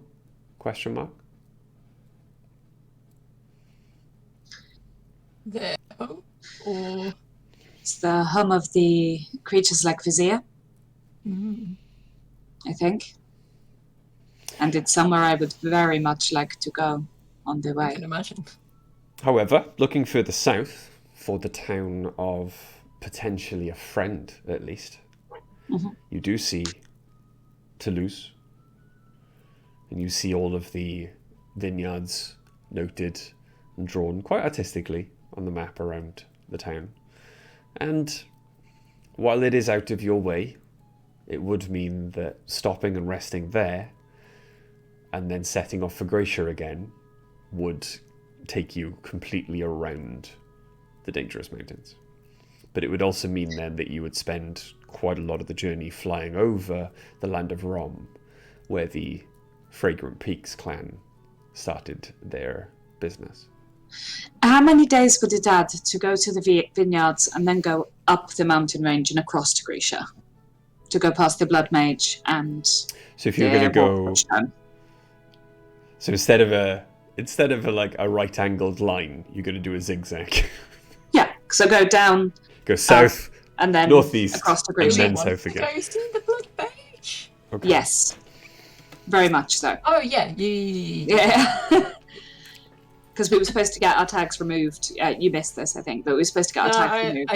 I was here. I just am dumb and forgot. Oh no, that was last week when Okay. we were supposed to get them removed as part of our prize. Yeah. Okay. At the moment, in a straight line, 5 full days to Gracia. Travelling to the vineyard and then straight to Gracia, 6 days. Travelling vineyard, up the mountain range, then to Gracia, maybe just under 2 weeks. Still not horrible. As long as we can stop off and get some food, we should We be can- okay. We can get the food in Toulouse and see if the gnomes would like to repatriate in that direction, or if they want to stay with us, or what they want to do then. And perhaps we would have to restrict their diet a little bit going forwards, just a bit, or buy a lot more They had food. their feast. I'm sure they'll be fine with regular portions.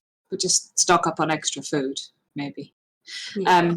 But we could do that, and then we could hit all points. I mean, when are we going to have an opportunity like this again? And it would be really nice to get that trace removed. And once we're in the mountains, we may as well go up and across, I think. I think that would be the wisest plan. We can go and speak to the guys if they're still in the kitchen. I'll try and find them. It's quite the detour, but it'll be worth it. I think so. Right. You said this is like the captain's navigation room. Is there a captain's cabin nearby? Yes, it's That's the one that Ori took. It's that was the directly. princess. It's directly below, and from the orientation of the ship and where you think you are, it's the prince's cabin. Where would the captain normally sleep then? I think the prince is the captain. You would Yes, assume yeah. that the prince would be the captain of the ship. It's his own ship. That doesn't mean he's capable of flying it. Anyway, okay, so I'll gather up this particular map that shows what we're looking at. I'll probably end up spending a lot of time in this room anyway. I might just move a bed into it. And I'm going to go down to the kitchen and show Ori and Quill what me and Ace have discovered and why. My dishes. And return the dishes. Okay. No more mess. Ori's already doing dishes. Surely you can just prestidigitation this, no? That is what Quill is doing to his Yeah. own dishes. Doing the dishes. Bing. As you begin tidying the place It's up, like fucking Fantasia up in this bitch. as you begin tidying the place up, then the door to the kitchen opens from the crew quarters, and Kevin walks back in, yawning, that massive, dark bags under his eyes. He's I swaying forgot a that you little named bit. one of the gnomes in our fantasy role-playing game, fucking Kevin. Morning, Kevin. Minions. Is that what you got your inspiration? No, not quite. Otherwise, I'd have a chocolate stringer, banana. No. Please, no, God. Bry is a boomer on Facebook, so he does love minions. Don't even start. As Kevin walks in and you say good morning, Kevin, he kind of holds his hands up to his large gnome ears. It's just like, you're all just cleaning very loudly. Well, you guys ate Someone most of has the to. food on the boat and made a big mess. So, Were we not supposed to? You told us to make ourselves at home. I mean, sure. No, it was absolutely fine. Although you may have to be a little more restricted for the next few days until we can resupply. Otherwise, we'll all end up very hungry. And I don't think you want that. Also clean up after yourselves. We may Yeah, have- we don't expect you to be servants around here, but good shipmates. we may have slightly overindulged and forgotten ourselves. Listen, completely understandable in your Totally position. We would have done the same. Yeah, I mean, we also had a few drinks last night. A few drinks. None of us were asleep on the table this morning. But Marcus was asleep on the deck. I That's true. can assure you, though, that from this point onwards, I promise we will be a good crew, and we'll work hard. And if you'll excuse me a moment, and he hits a panel at the side of the dining room, which shifts to one side, and you can see inside quite a beautiful but small, hidden away water closet. And he closes the door behind him, and you hear the sound of retching. get it all up, Kevin. You just tell Kevin to get it up. All of it. All of it. After a couple of minutes pass, the panel slides back, and he kind We of carry on cleaning uses a small hand towel to wipe his mouth a little bit. I feel much better now. Lighter? Yeah. Yes, let's say that. So, where are we going? Well, Good question. well, we have a suggestion. And by the way, once we make the first landfall, wherever we end up, you don't have to stay with us. You're free. Again, you can go wherever the hell you like. It's up to you. If you want to stay, great. But if you don't, that's fine too. Do you not want a crew? And he looks offended by this. Hey. We're saying you can do what you want to do. If you want to stay with us, you're welcome to. If you want to go, you can go. It is your You have choice. the freedom to choose. Yeah. We're not saying we don't want you. Of course we do. But We also don't want you to feel obliged to stay. Well, he kind of looks around. We all built this with our bare hands. This And a beautiful job you did. This is as much our home as it is our creation. I wouldn't. We've got nowhere else to go, really. And you're welcome Well. to stay. Then stay. And if you're going to be flying it against the elves, I'd quite like to see that. Oh, Kevin, everything we do is against the elves. Not intentionally, it just sort of Ends up happened. that way. Oh, that does answer quite a few questions that the rest of the folks have. So I'll just go and relay that. But no, you've got yourself a crew, I think. Thank you. It's very Wonderful kind news. of you. We'll have to discuss pay at some point. Pay. Well, sure, if you're going to do crew work for the boat, you deserve an income for it, right? I'll take more of that wine.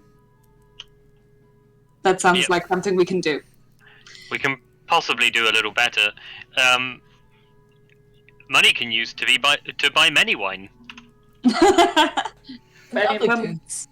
when was the last time you guys had access? Discount. Some good Money. pairing cheese. Hey, you might get us a discount. And we may well be going to a vineyard. Oh, Oh, well, are we going to go? So, this is my suggestion, and I'll roll out the map on the table and explain what I'm thinking with the Blood Mage and everything.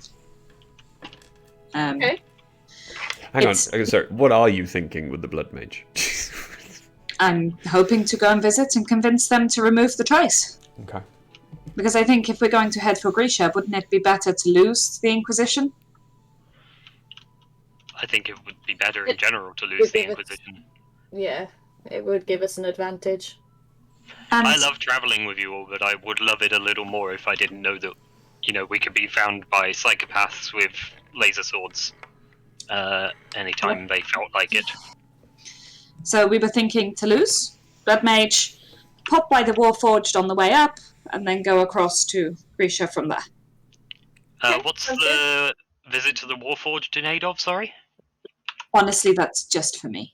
And if it's too inconvenient, I understand. I had another docent at one point. It was the soul of a Warforged. It's someone like the automatons, but that's their actual bodies and who they are. The automatons were created as a sort of bastardized version of the Warforged. The Warforged themselves are people. Sounds like it's important to you. Let's do it. If nothing else, it would be interesting and could improve my own armor. You already sold it. Thank you. Oh, I wonder if Vizier will be there. Probably not. That would be cool, though. We'll pop by the vineyard when I get to see. Her. Yeah. I'm very interested in this new force in the business. Oh, she's lovely. Yeah. Yeah. What can you tell me about her?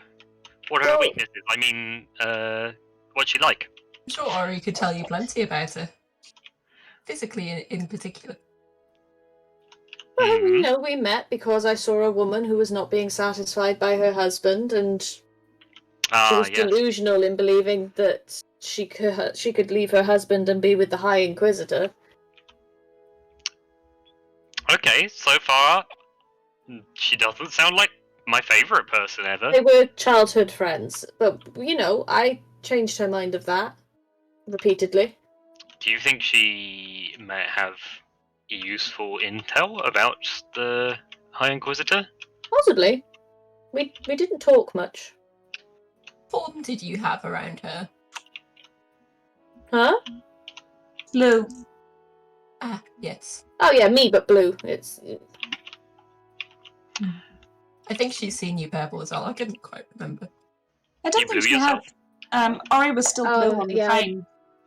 I blued myself until it So was on the funny. train. I got turned back purple. Yeah, but she'd gone by then, I think. It was. Yes, Yeah, Ori fully blued herself. That's I unfortunate. blued myself. I've been green, blue. I can be There are no jean brown, I shorts can be involved. blue, I can be violet sky. So, Yeah, I mean, I looked the same. I was just a different color, but my features were all the same.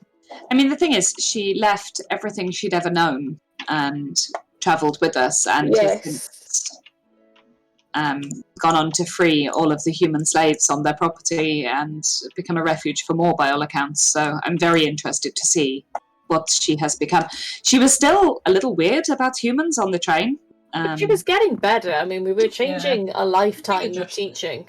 I know, but when she first offered me a drink, that look of terror on her face was so cute. It was. But, apparently she's employing humans and paying them, giving them rights. She's totally changed. If it is who we think it is. I have no reason to suspect that it's not. Sounds like you guys were making waves long before you met me. We've Trying made to. a lot of waves. Not all of them good, but we've made a lot of waves. Literally since the second they left Nidum. Yeah. Some of them were waves of crushing rocks. Yeah. Yep. It's a good time. Waves of fire. Well, I'm fascinated to meet this ex of yours. Sort of. I think it was more of Sort of. a fling. Oh. I don't know. You had a fondness for her. I have lovers. But, if you touch their hearts as well as other things, then all to the good. Whatever. Now you're in charge of lunch. I did breakfast. I am off to play with this skull. I'm going I'll see you to guys spend some later. time reading, I think. I'm such a bad cook. We don't have I'll help. This is quite unusual, everybody. I don't think we have any sort of pressing demands on our time right now. No? I don't know when the last time I felt that way was. Several months. Time. A while. I'm going to spend some time working on my armor, I think. Trying to improve it, I take the Yeah. skull back to my room. Okay. Because it's my room now, bitches. Yeah, that's fine. Not upset about it. Okay. Maybe just a little. So, Ace is going to go and sort of scour the pantry and see what we can do in terms of meals for the next couple of days. okay. As you all go off your own separate ways then, Dice looking into incorporating the wings into your armor, Ace making sure everyone's actually going to get fed, like the important things. We don't die. Quill, you begin reading. Oriana, Yes. Yes. you begin to play with the skull, as you did the previous night, meditating upon it, trying to touch it with your magic, trying to infuse it with your magic, the same way that you were taught to as a child when you first picked your arcane focus. It does then, after an hour or so, come as quite a shock when, at least in your vision, the skull bursts into flames. Oh, shit. The flames envelop all of your senses. The heat, the brightness, the ferocity of them, until they disappear and all is black. You cannot see the ship or the room or the cabin around you. However, you do see a stone floor, stone walls, pillars, a large, ornate throne. All this darkness, apart from a couple of dim candles. and there is a metallic clattering of footsteps on the floor in the shadows behind the throne, before a red clawed tiefling hand comes around the throne, and the shadows reveal your brother. Sister.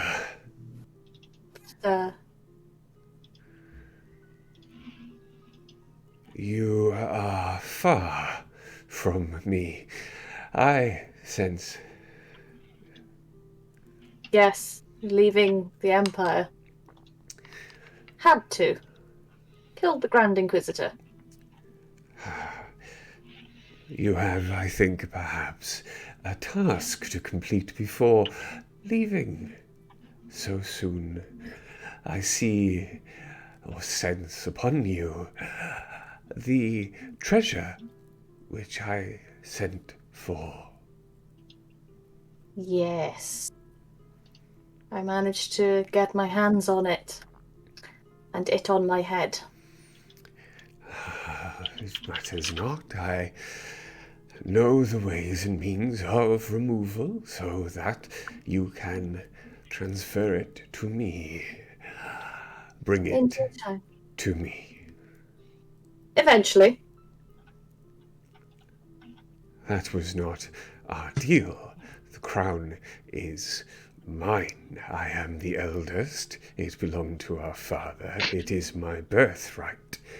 You are the younger sibling. You will answer to me. Until a couple of weeks ago, I didn't even know you existed. You think you have any authority over me? I have all of the authority. You are bound by blood. You have all of the audacity. Bring me the crown. No. Come get it. You are reminded. It echoes in your mind. Not word for word, but you've heard this speech very recently before, while you were trapped in the imaginings of the Nine Hells, speaking to Asmodeus. The demand is very much the same. You also get the feeling from your brother.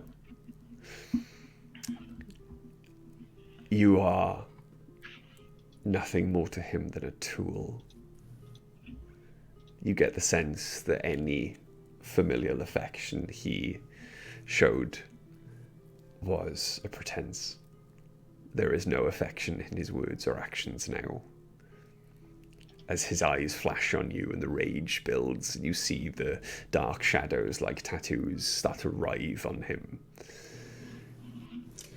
I won't be caught dead letting any man tell me what to do. Very well. Dead You didn't. it will be, then. Good luck with that. The flames flare up once more, and when they leave your vision, you are once more back in the comfortable cabin aboard the ship, staring at the skull. It may be an after effect of the spell Jess used to communicate with you, but as you stare at the spell, one of the eye sockets, the eye socket that you knew to be the Grand Inquisitor's only good remaining eye, begins to flare with a green magical energy that starts to darken a little. It starts to take on more reddish hues, some blue, before the energy fizzles out. And you can tell that with a bit more concentration, then you can definitely turn this into an arcane focus for your needs, at least. Sweet. Potentially, how well the focusing ritual goes depends on whether there is any additional benefit granted by the crown. I would like you to make me an Arcana check, please.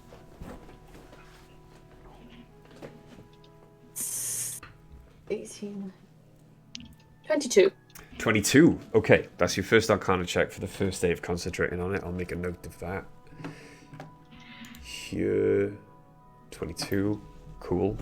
Very good first day. Awesome. Dice. I would like you to please make me a tinkering check. Okay. Intelligence plus your proficiency doubled because of who you are. So I rolled a natural 20. Oof. Okay. So that's going to be 35. 35. Yeah, because my proficiency went up to +5. Okay. So, as you begin... I'm genius. As you take the wings backpack off and start to study the intricate mechanisms, it is almost as if the adamantine the backpack and the wings are made out of is... It wants to be liquid, very much like the armor you're already wearing. As you work along the scrolling artwork that's been chiseled into it, it changes under your fingertips as your attunement to it gives you a better understanding of exactly how the mechanics of it work. Looking into this, with perhaps then a day's more work, shifting your armor on and off, and then possibly using the backpack itself as the receptacle for the armor when you completely remove it from your form. You reckon maybe a day more, and it would incorporate into the armor. Excellent. So you Thank would you. just have wings. Oh, let me know. Sorry, Dice. Millie, your character sheet. It's got Yes. the bladed wings attacks on there now under actions. Yeah. It should do. Well, they're equipped, but they weren't attuned. They are now. Okay. You removed a thing from attunement, but you didn't add. Anyway. But Bladed wings. under the melee actions, it's and got range. the melee and range attack on them. Yeah. Correct, yes. The attack on it's +10, which is weird.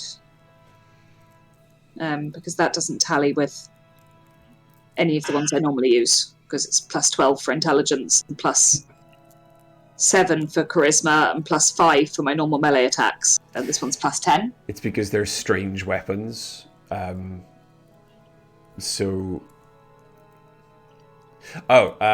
your gauntlets are +12 Yes. because they're magically enhanced weapons. Oh, yes. Yes. It's Okay, that's one fine. of your artificer infusions. They're magically enhanced weapons. Thank you for sorting my character out a bit. Thank you. Yes. And yes, I've got them. Thank you. Okay, cool. The day, then, unless anyone wants to do anything, you come out for meals, converse, go back to your duties. Quill, I would imagine, even while eating, is still staring at a book. Yeah, I was going to say, engrossed. Quill doesn't come out for meals, probably just like... Or Just like not posting things through his door. wanders out, So picks I up sort a of bring crumpet, him some shoves it stuff. into his mouth and walks away with While it in still- his mouth yeah. like an anime character who's late for school. Mm-hmm. But yes, the day comes to an end. Quill, unless you want to read into the night, if you want to forgo a long rest, possibly.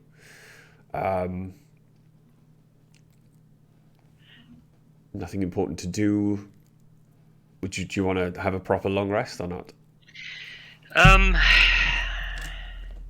How long until we arrive at the vineyard? It should be early next morning. Aurelia has already confirmed to Dice that they can keep going until then. Okay, yeah, no, I'll try and get a long rest in. Okay. But I'll probably cut it right up until the last moment that I could get enough rest to be Cool. reasonably functional. Reasonably functional the next day. You do manage then, as the book does take its toll on you, as you're reading through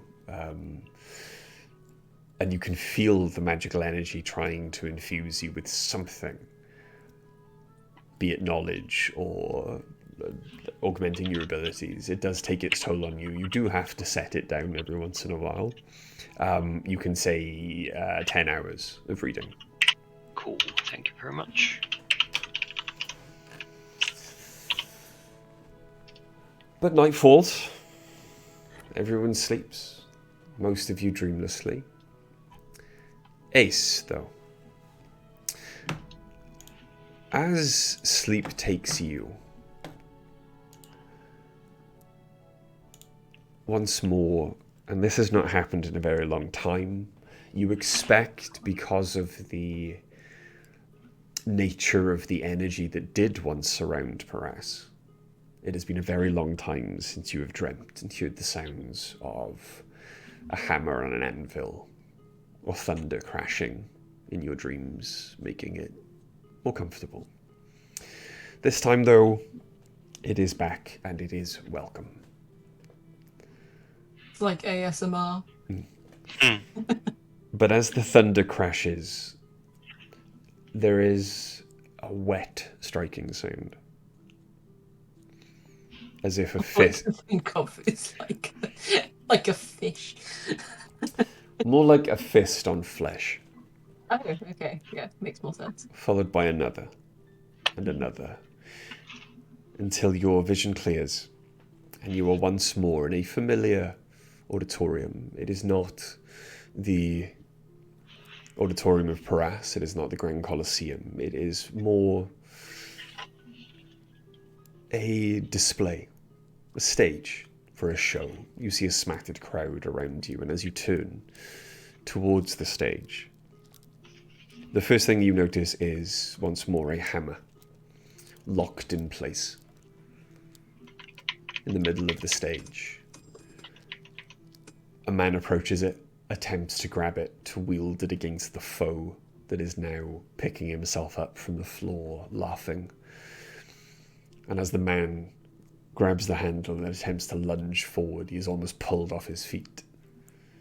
The hammer does not move. And the large, hulking figure picking himself up off the floor turns. Long, dark brown hair, huge ginger beard, all the way down to his huge gut. Laughs in the face of the person who just tried to pick up his hammer. Not for you, little man. It is for much more worthy than yourself. Come, knock me down once more and then try again.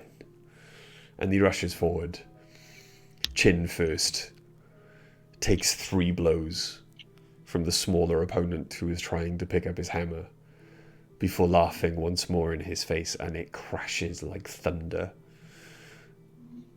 And then he, with a huge right hook, almost takes the guy's head off and sends him crashing out into the crowd. He roars in triumph at all watching, and there is a smattering of, you think, polite applause. And as you look out at the crowd again, it does not appear many people are actually paying that much attention. And as you look back at the stage, there is a look of weary sadness. The smile on the victorious fighter falters a little before he sniffs and then calls for the next opponent. You see him, as he walks back to his position, put his hand down, and he strokes the handle of the hammer as he passes. I'd like you to make a perception check for me, please. Yep, can do. With advantage, because it's your dream. Cool. So first roll was 22. Second roll was also 22. There we go. Nice. As you are watching very carefully, the figure you have now come to understand is Thor. You realize that he is not brushing the handle of the hammer. He is attempting to grip it with his fingertips. And though his step does not falter, you see his hand dragged back as his fingertips try to pull it, just tilt it slightly, move it in any way. The hammer resists and does not move an inch before he lets go surreptitiously, sure that no one else has noticed, and takes up his position, waiting his opponent to approach. There is a crack of thunder, a flash of lightning, and once more, it is morning, the next day on the ship for all of you. Ace is a little dazed because they thought it might be thundering outside.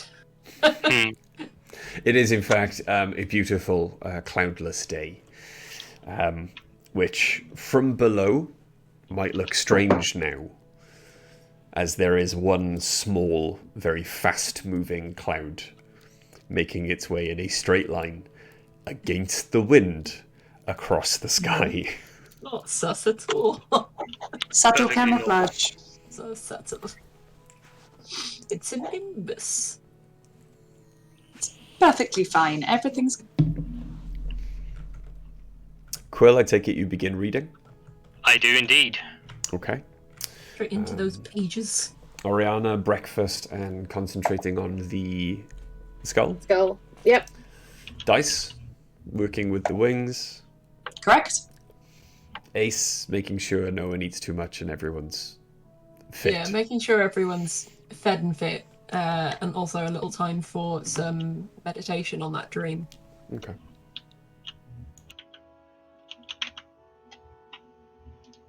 Just gonna. Although they're pretty sure they know the meaning, they're gonna still have a little ponder on it. Particularly why they're getting it. Mm. Okay. Roll me a religion check. Millie, you're muted. I'm singing. Don't worry about it. To hear your beautiful voice. Ooh, gosh. Drop insert. That is a 24. Okay. Greg never rolled this well for Ace. I think it's because I'm using the beholder dice. They just know, and also they've missed me. Yeah, probably. That is probably what it is. As you do meditate on the dream and its meaning, you know that apart from your father, and even your father mentioned many times that the followers of Thor, worshippers in fact of any of that pantheon, are few and far between, especially in the Empire. Your father has never heard of any with the kind of power that Thor bequeathed upon you. Not for a very, very, very long time. So the reason you're getting these dreams is there are perhaps very few people who exist currently in the world, apart from you, who can. Your connection is potentially one of the strongest.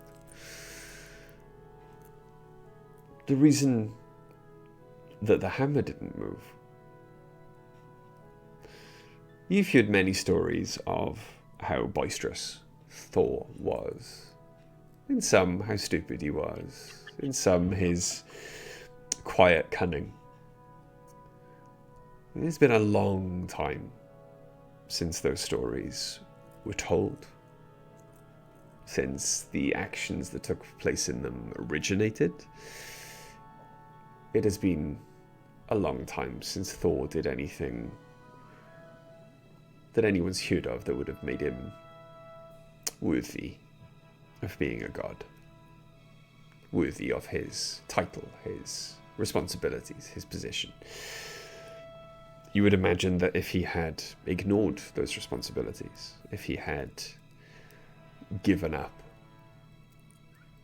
and become a sideshow, a laughing stock, then perhaps the hammer would no longer respond to him.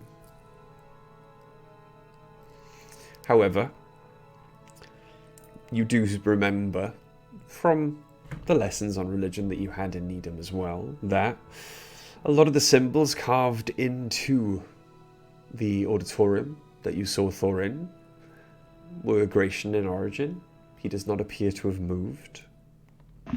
It would appear that if you were to seek an audience with Thor, you're pretty much heading in the right direction.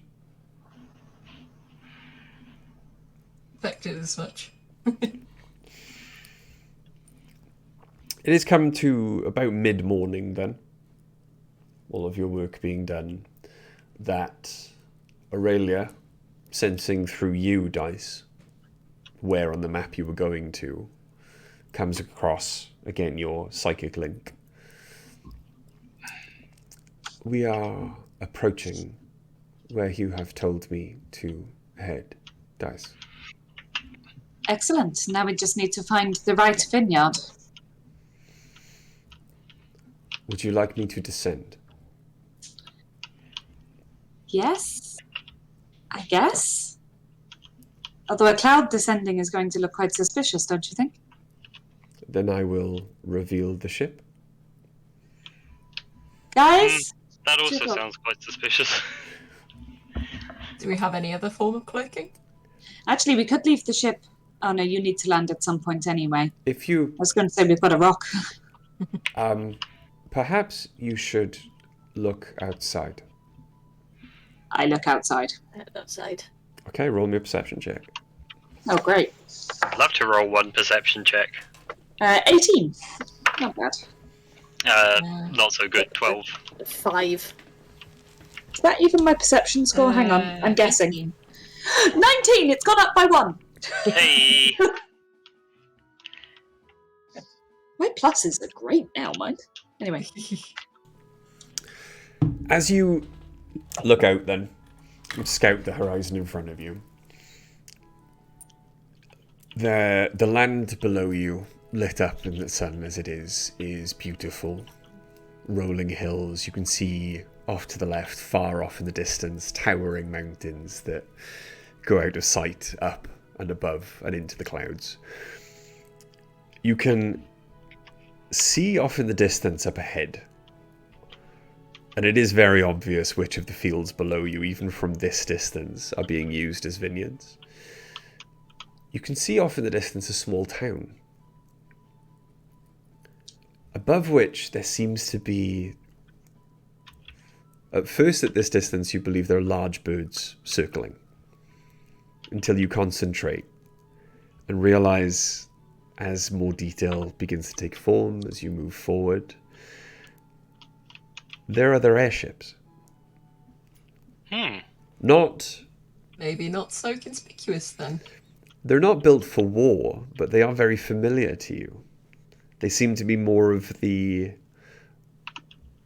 Imperial cargo vessels, like the one you first saw many, many, many moons ago in Tau. That's a lot of moons. We should really disguise this ship at some point. Though, is it worth it? Do we have any idea which vineyard we're heading for?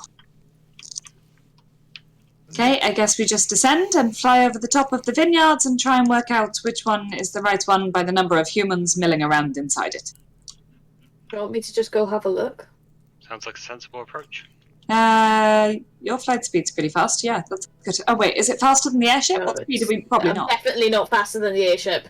No, but we could pull the airship up a little bit and... I can always pop down. Yeah, and you can always get a message back to us if If it's the right one. That's true. Yeah. And I can travel between vineyards until I find the right one and then let you know where I am. I think it makes more sense to move the airship at a high level and drop down and check the vineyards below and then come back up, and then we'll land the airship when we get to where we are, where we need to be. Okay. So Ori's going to go on their own? I'll go looking. Okay. So sorry, are you descending with the airship first to drop Ori off? No, I'm or going just- on my own, and the Okay. airship's staying up until we know we're safe to land. Okay, Until we find the right one. Yeah. cool. Okay. I'm gonna go up to the deck. I'm gonna stand on the edge, and I'm just gonna flop off. Cool. Wow. Just turn backwards, go bye, and just fall back. Okay. You jump off, descend like a bullet, straight down. Yeah, I'm gonna cast Feather Fall on myself just so I haven't got to fly. That's the laziest shit I've ever heard. I love it. Your I mean, speed of It descent doesn't then. take any spell slots, so why not? It does, but it's a first level spell. Ah, that's true. That's fine. Your speed of descent begins to slow. Roll me a d20. 17. 17. Okay. Yeah, I just can't be asked to fly the entire way, so I'm just going to slowly fall, taking in the scenery, and then at a decent height, I'll start flying to have a look Okay. around the different vineyards until I find the right one. Okay. As you get closer to the ground, then, at least close enough to be able to discern detail of the workers in the vineyards, the many carts travelling to and from different vineyards, different small villages, farmhouses. Roll me a perception check. Oh, they've been going so well for me tonight. With, with advantage, because you are... Thanks, because that was a 3. That's not much better. That's 7. Oh, don't sell yourself short. That's much more than 3. That's like more than Yeah. double. I think I'm going to use my inspiration. Okay. I mean, if it's sitting there, why not? That's 13. Okay. Better. Cool. The DC was 10. So, yeah, eventually you got there. I eventually see something. It takes you a while. But after maybe an hour of flying around, which does not tire you, flying is as easy to you as walking. But after about an hour, you start to put patterns together. You start to realize something. Everyone, every cart driver, every vineyard worker, every foreman, everyone is human. You Wow. pass over 5 large vineyards. There isn't a gnome, halfling. There's one pink-skinned tiefling walking arm in arm with a young human woman as they make their way back towards the farmland. It's a lesbian retreat. But they all appear to be 99% human workers. It is only when you get closer, or as close as you dare, to the town that you start to see more varied races. But also then, the second thing you notice getting closer to the town is that everyone seems to be working together. If you see one half-orc foreman shouting orders to a bunch of humans, next to him is a human foreman shouting orders to another group of humans as they work to bring in the large the large containers of grapes into the winery.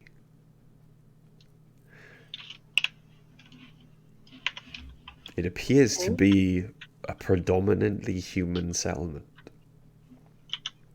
Okay. I'm going to land and find someone to talk to who sort of looks like they know what's going on. It's probably one of the foremans or something. Okay. They're standing next to each other, and as their groups then move off to carry out the orders being shouted at them by the foreman, you can see the large half-orc take a handkerchief from his belt and begins to wipe his brow as it is a very hot day. You can see they're sweating profusely out in the sun. And as the young male turns to him, instead of offering him the handkerchief, he moves closer and starts to wipe the sweat off the other foreman's brow as well. Oh, that's hot. And you see the younger human smile and reach up on tippy toes and kind of kiss the bottom of the half-orc's chin. And the half-orc chuckles loudly, before both of them take a massive step back as you land next to them in all of your glorious splendour. Damn, this place gay as hell. And I'm sorry, you two are so cute then. And the large half-orc kind of shoves bodily with one arm, with no effort whatsoever, his young male partner behind him to protect him. Must protect. Sorry to interrupt, you two are fucking cute. Is this all for one vineyard? All of you? No, this is not for one vineyard. All of the vineyards are owned by the lady of the town. What is her name? Well, we just call her ladyship. We are not... who are you? Oh, well, I think it might be this. If your ladyship might be an old friend of mine, and I've been meaning to visit. I'd heard she'd set up business here. She's the Lady Beatrice de Guinevere. Guinevere. Yes. Yes, she's an old friend of mine. Do you know where I could find her? It is Jacques? And the human kind of pops his head out. What's the ladyship? What day is it? And Jack is... Actually, I think it's Tuesday, I believe. I think so. He has a familiar accent from your time speaking to the humans in Tau. You're not local. I mean, neither am I, but... I think you were local where I was from, though. Huh? I remember you. That's not always a good thing. You helped me out of a predicament in a dark and dingy prison cell in Tau. Oh. Sent So me this on. is where you ended up. With the big poop hole. That's the I'm one. not there.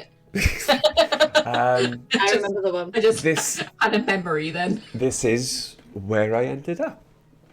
Eventually. Quite settled in. I sort of glance at the half.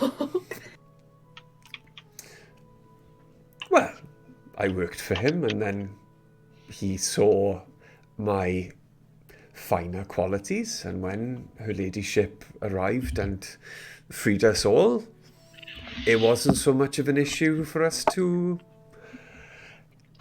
shack up together. I am beyond happy for you. Sorry, Ariana? Yes, This is I'm a different colour now. Gaftusk. Gaftas. And as you look at him, you realise that he's only got one of the predominant half-orc signifying tusks. The other one, as he smiles, there's a bit of a gap-toothed grin, and it doesn't in any way like affect his handsomeness. It just gives him a kind of a cheeky quality as he smiles, and there is a large gap on the bottom row where the other tusk should be. Yes, this is Gaptusk, my husband. Oh, well, congratulations. Thank you. In fact, we were only recently married. It was Oh. a fine. You wanted to see her ladyship.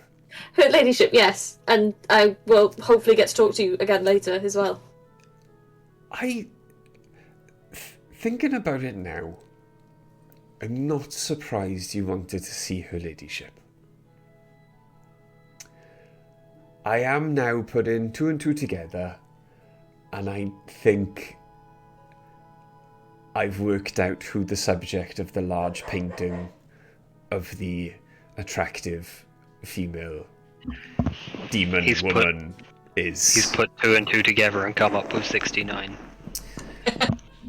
There is perhaps a very suggestive painting of a tiefling woman painted by her ladyship hanging in the foyer of her ladyship's house. You know what? Normally that would creep me out, but in her case, that's quite flattering, and I am quite eager to see her again. Where's you had friends last time? I hope nothing's Yes. Has nothing happened to them, or No, we traded out one of them. The really small, creepy one. Okay, yeah. Yeah. No, they are above. We have a... In the afterlife? No. That's where my brain went as They're both kind of looking up, like. We have an airship. Oh. I was just coming down to make sure it was safe for us to land here and somewhere to land that isn't going to be an inconvenience to you guys. Does your airship need to be tethered, or can it actually land on solid ground? I'm pretty sure it can just land on solid ground. We have barns that were refitted to be landing areas where it can be stowed while you disembark. That would be fantastic. Wonderful.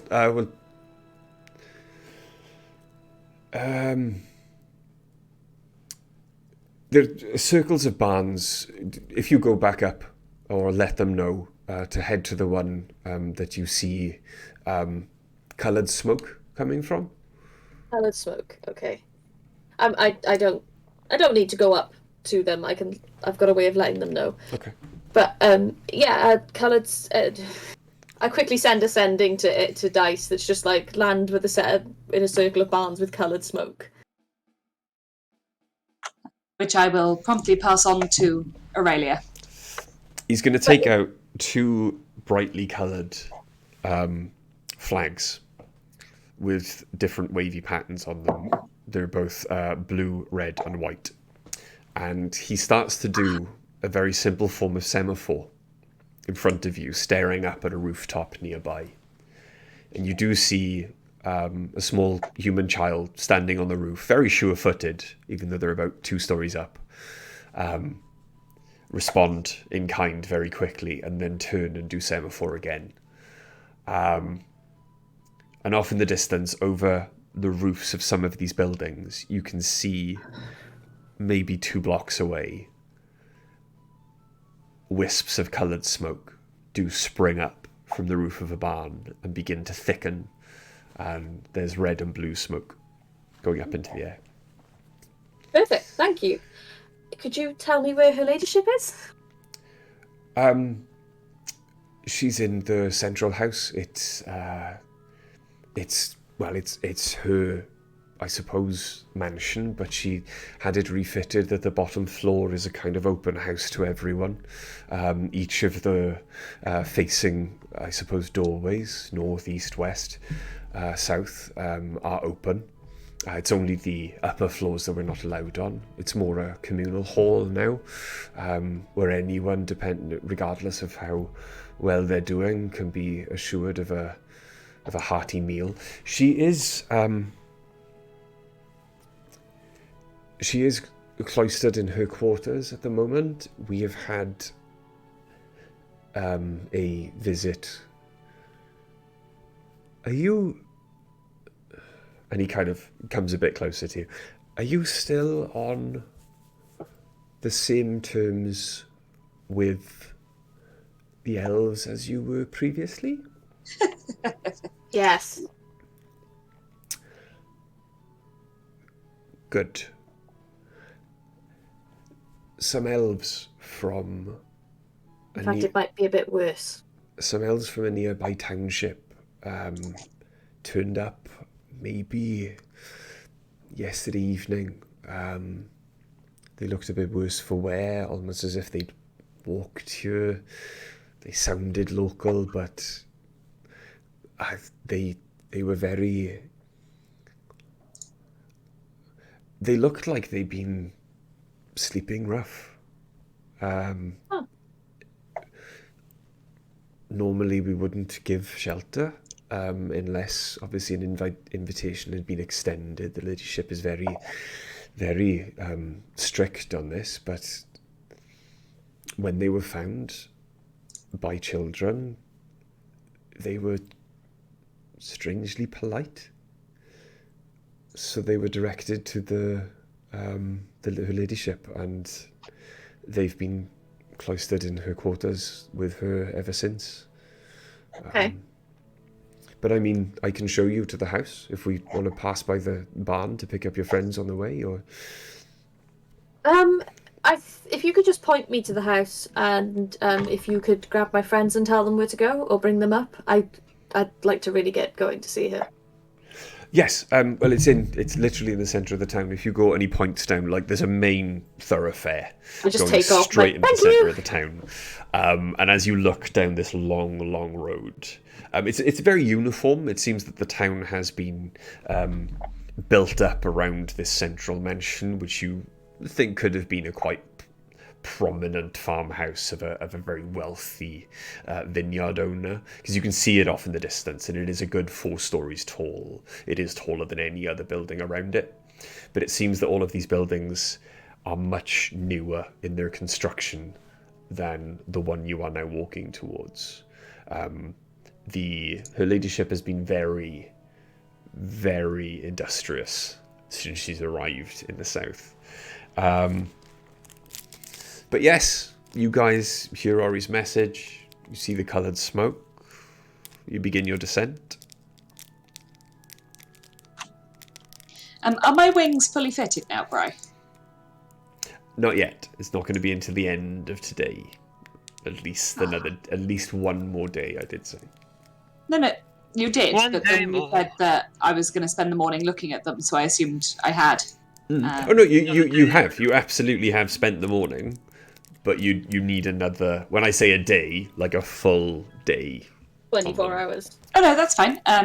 As long as I can still use them as is. You absolutely can. Just because they make me happy. Did I get much reading done In the between morning? getting up and now? This is literally, well, with Ori's extra hour of searching, I'd say it's now about 11 a.m. So let's say you got about, waking up straight away, 7 o'clock, cracking on, let's say you got about 4 hours done. Cool. In which case, as it's descending, can I just sort of spiral down alongside? Because I keep wanting to play with the wings because they're new. Yep. Jump off the side, just as you saw Ori Bit more effort than Oriana. and Marcus do. The ship outpaces you until Aurelia senses that they're getting a bit too far away from you and begins to keep pace. Oh no, definitely they should descend as fast as they can, and I'll just drop if I need to, and then wrap the wings out at the bottom. It's okay. You do then eventually, or the ship pulls into a large space, 4 barns encircling it, and you do then see... You feel it more, Ace and Quill. The ship begins to rumble even before it touches the ground. There is a grinding sound, like stone and earth being moved by a huge plough.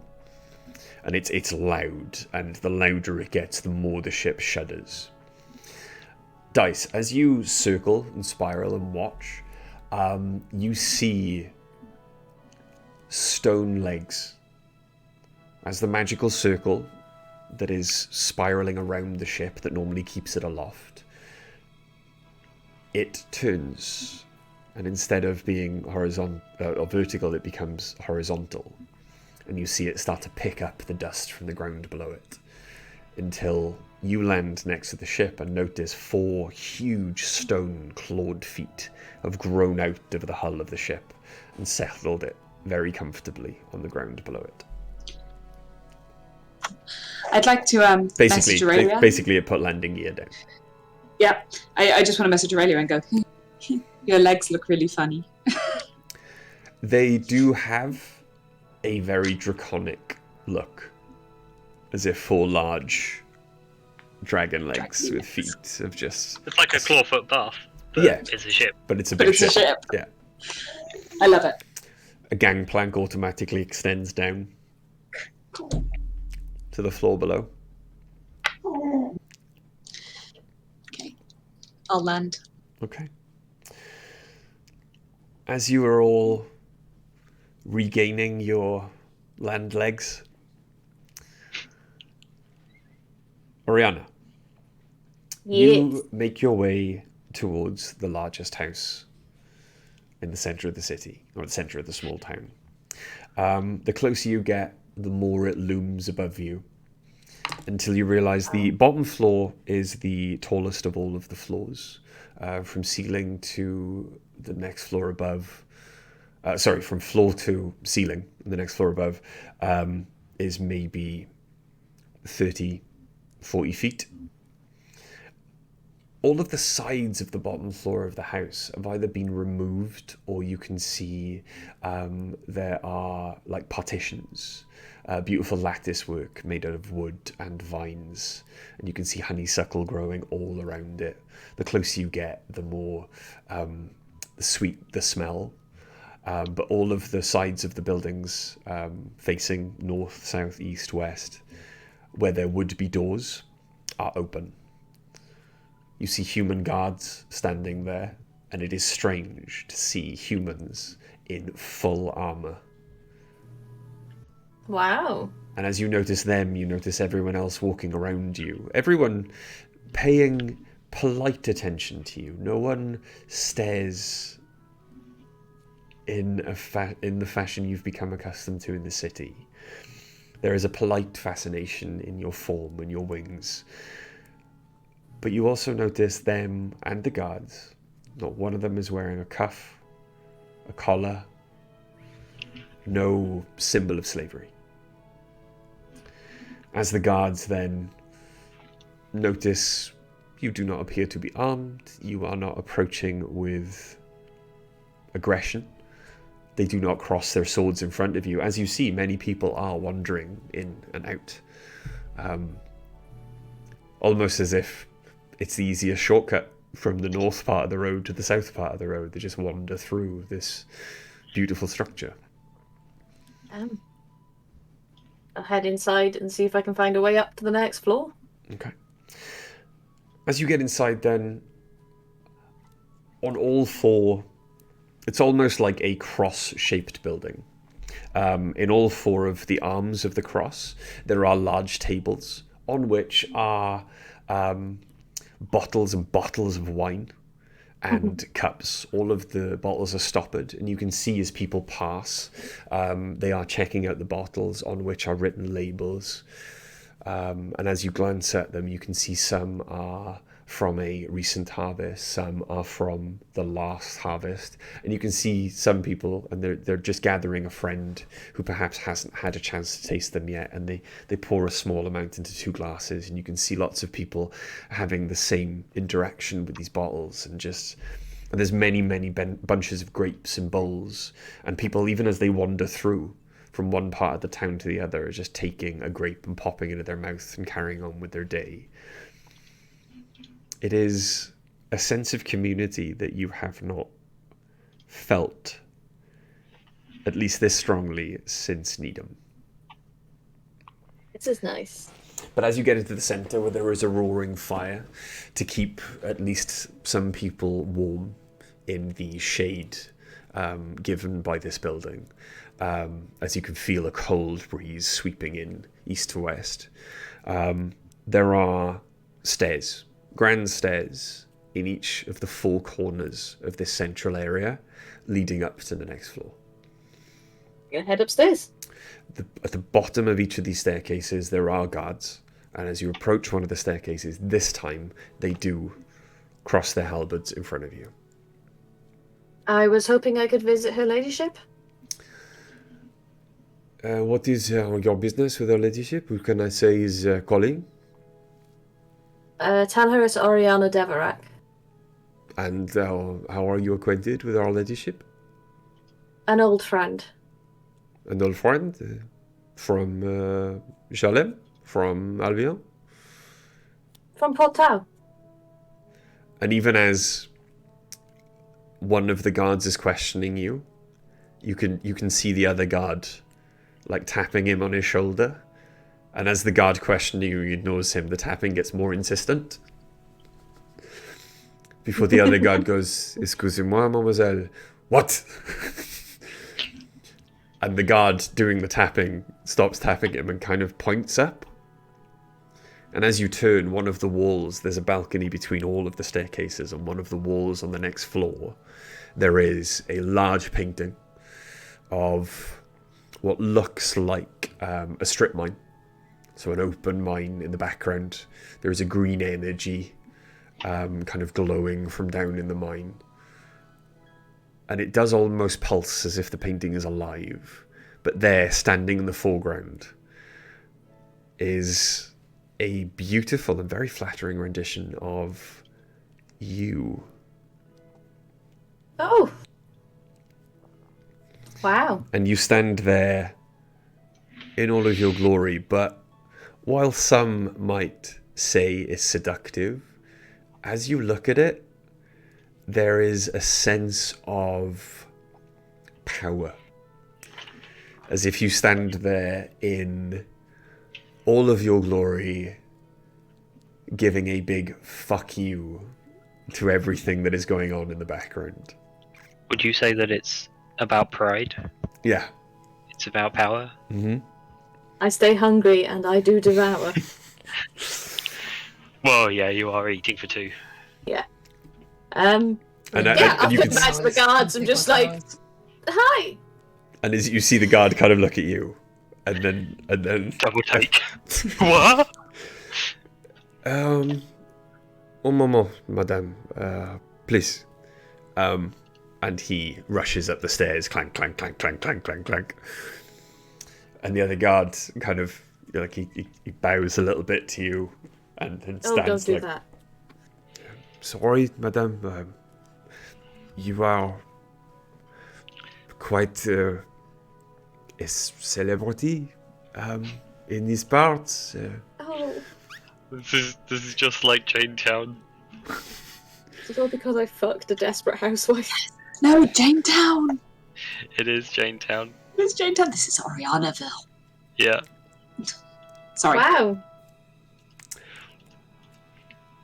It is at this time, having asked for and been given directions, that the rest of you make your way forward and into this structure. And you see Oriana there, off in one corner, standing at the bottom of these stairs, with a guard who is trying to stand Ramrod straight at attention, but you can, unfortunately, in a full suit of armor, you can't hide shaking because he's just like. Yeah, just rattling That something. Like, Yeah, "Hi." just softly Oh, rattling God. in his armor. Do we see the painting immediately? From the direction you entered, as you walk into this room, Oriana is just off to the corner, because Oriana would have entered with the painting behind her as she walks under it. You enter, and Oriana is below the painting. It's as you look up and around the structure, taking in Don't the look up, architecture. don't look up, don't look up, There don't is look up, don't look up. a massive picture of Oriana. Dice is grinning from ear to ear, going, Yeah, that's there.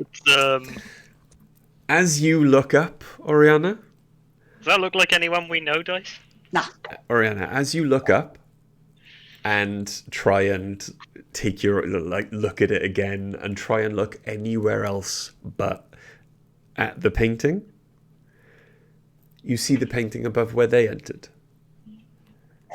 And you see 2 armored human figures. One with a angelic, almost celestial glow coming from behind them. The other with a suit of much more refined armor about them. But with a very, very familiar, huge, bushy head of red hair. Which is now like a foot longer than it was. Mm-hmm. There's one of I you, can tell you with all the- too. I turn around and look at it and go, I never get my nose right. Well, I suddenly feel very embarrassed not to be a mural. I know, right? You should One have day, joined Quill. much You're sooner. having your statue at the Politeus's. The rattling as the guard who was waiting now takes you and a sin dice. The rattling becomes just the only thing you can hear. It starts to overtake the speech and the murmurings of people wandering around you until you realize that no one's murmuring anymore. Everyone has just kind of stopped. And you see them, like, every once in a while glancing up at both of these paintings and now seeing the 3 people in them kind of alive in real life, brought to life in front of them. And one begins to kneel, and then another, and then another no. 5. Oh, dear God, no. Until there are, No. until there are, against your protests, about 100 humans, a couple of half-orcs, some tieflings. I match my hair. One tabaxi. And one tabaxi, because Quill is Why are not you kneeling? kneeling in front of you. Grab Quill the back of his shirt and I'm stand him scrubbed. back. Yeah. Quill is laughing very, very hard. Thank you very much. Please stop. What a welcome! Please stop that. I've never been more embarrassed in my life. I match my hair colour. They cannot stop, for they have a lot to be thankful for, to you, at least. And as you look up the stairs, they're done away with her ball gowns and her aristocratic dress, now in a very simple pair of farmers' like pants, some heavily scuffed pantaloons, some heavily scuffed, very well worn, like thigh-high leather boots, a loose, like a loose blouse that would be quite cool to work heavily in the weather, and with just like a kind of like a bandana or a neckerchief like tied around her head to tie her hair back, and you can see like some of the hair is frizzed and You is fucking released. manufactured your own cottagecore lesbian, Yeah. Charlie. That's impressive. You created one. And she just kind of stands there. And I'm wearing leather armor now. You are yeah. a sight for sore eyes. I am Reference. going to run up to the stairs and run up to her and just immediately wrap my arms around her and swing her around. You attempt to swing her around, but as you wrap your arms around her, she wraps her arms around you as well. And instead of swinging her around, you are lifted off your feet, even though you are Ooh. a good few inches taller than her. And as her arms embrace you, they are a lot stronger than they were the last time you embraced. And you can feel the muscle underneath her shirt. This is a good look on you.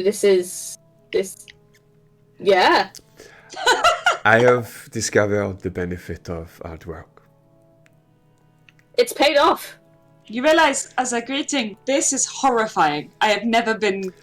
I mean, what? Also, hi. Listen, I may not know art, but I know what I like, and these paintings are stunning. They're great. When I originally painted them, they were much smaller.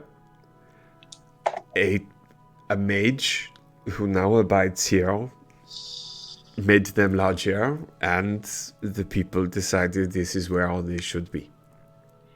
They're very flattering. Hmm. Thank you. Please, if we spend all day kneeling for the people who made this town possible, well then, unfortunately, we will not get any work done, and we cannot welcome any others who wish to call this place home. Please, I will join you in the fields today, myself, later. But carry on, please. And everyone... I assume I'm going to let you out later? As they get up, there is respect there, but it's not... There is no fear in their eyes as they stare up at her and they smile and a few chuckle at her words. She is not ordering them, she is asking them, and every single one of them is happy to deal with her request, and they all, with a smile, there's a few children, they wave at you as they walk by. They are the only people I look comfortable at when I'm smiling. And life continues. It is, once the guards have gone back to the bottom and you've all made your way up the stairs, that her face turns a bit more serious. I hear you had some visitors last night. I still have. What's this? With the guests upstairs. Are you okay? Are they safe? Do you want me to deal with them? My worry is not for myself, my worry is for them. Right. They are lost. Any chance something to do with a green crystal turning white? Their magic perhaps being damaged? Ah, you mean... But how can you mean? This happened months ago. And she takes her ring from out of her blouse, attached to a chain. And it is a fine ring. But the crystal that's set in it is quartz. How long ago did that happen? Perhaps a month after I left your company. Now that is interesting. That could be you disconnecting yourself from... Or being That's interesting. excommunicated, perhaps. Yeah. It happened, I saved the life of a young human girl and took her into my employ. She was, in fact, my first servant. She is the vineyard administrator. She's very busy, but apparently she prefers it this way. It is very difficult to get her to take time off. She's fantastic with numbers. It is incredible. I think perhaps your patron didn't like that. My patron? We have a lot to tell a you. long story. We've learned a lot since we parted ways. Then come, please, if you can help me. We've landed our airship up by the barns. Jack said that was okay. We're hoping to resupply a little bit here. Jacques, the Kimrian foreman? Yes. He and his He husband is are adorable. Delightful. Oui. And possibly make some, sorry to impose, but also possibly make some charismatic, what's the word I'm looking for? Cosmetic modifications to our ship as well, so it looks less like... It was stolen from the palace. Less like that, yes, Dice. Yeah. Less like that. You will find everything you need readily available for you. The way to pay for things in this town is by doing a service, working for the community. You have already done a great service. I'll do all of you.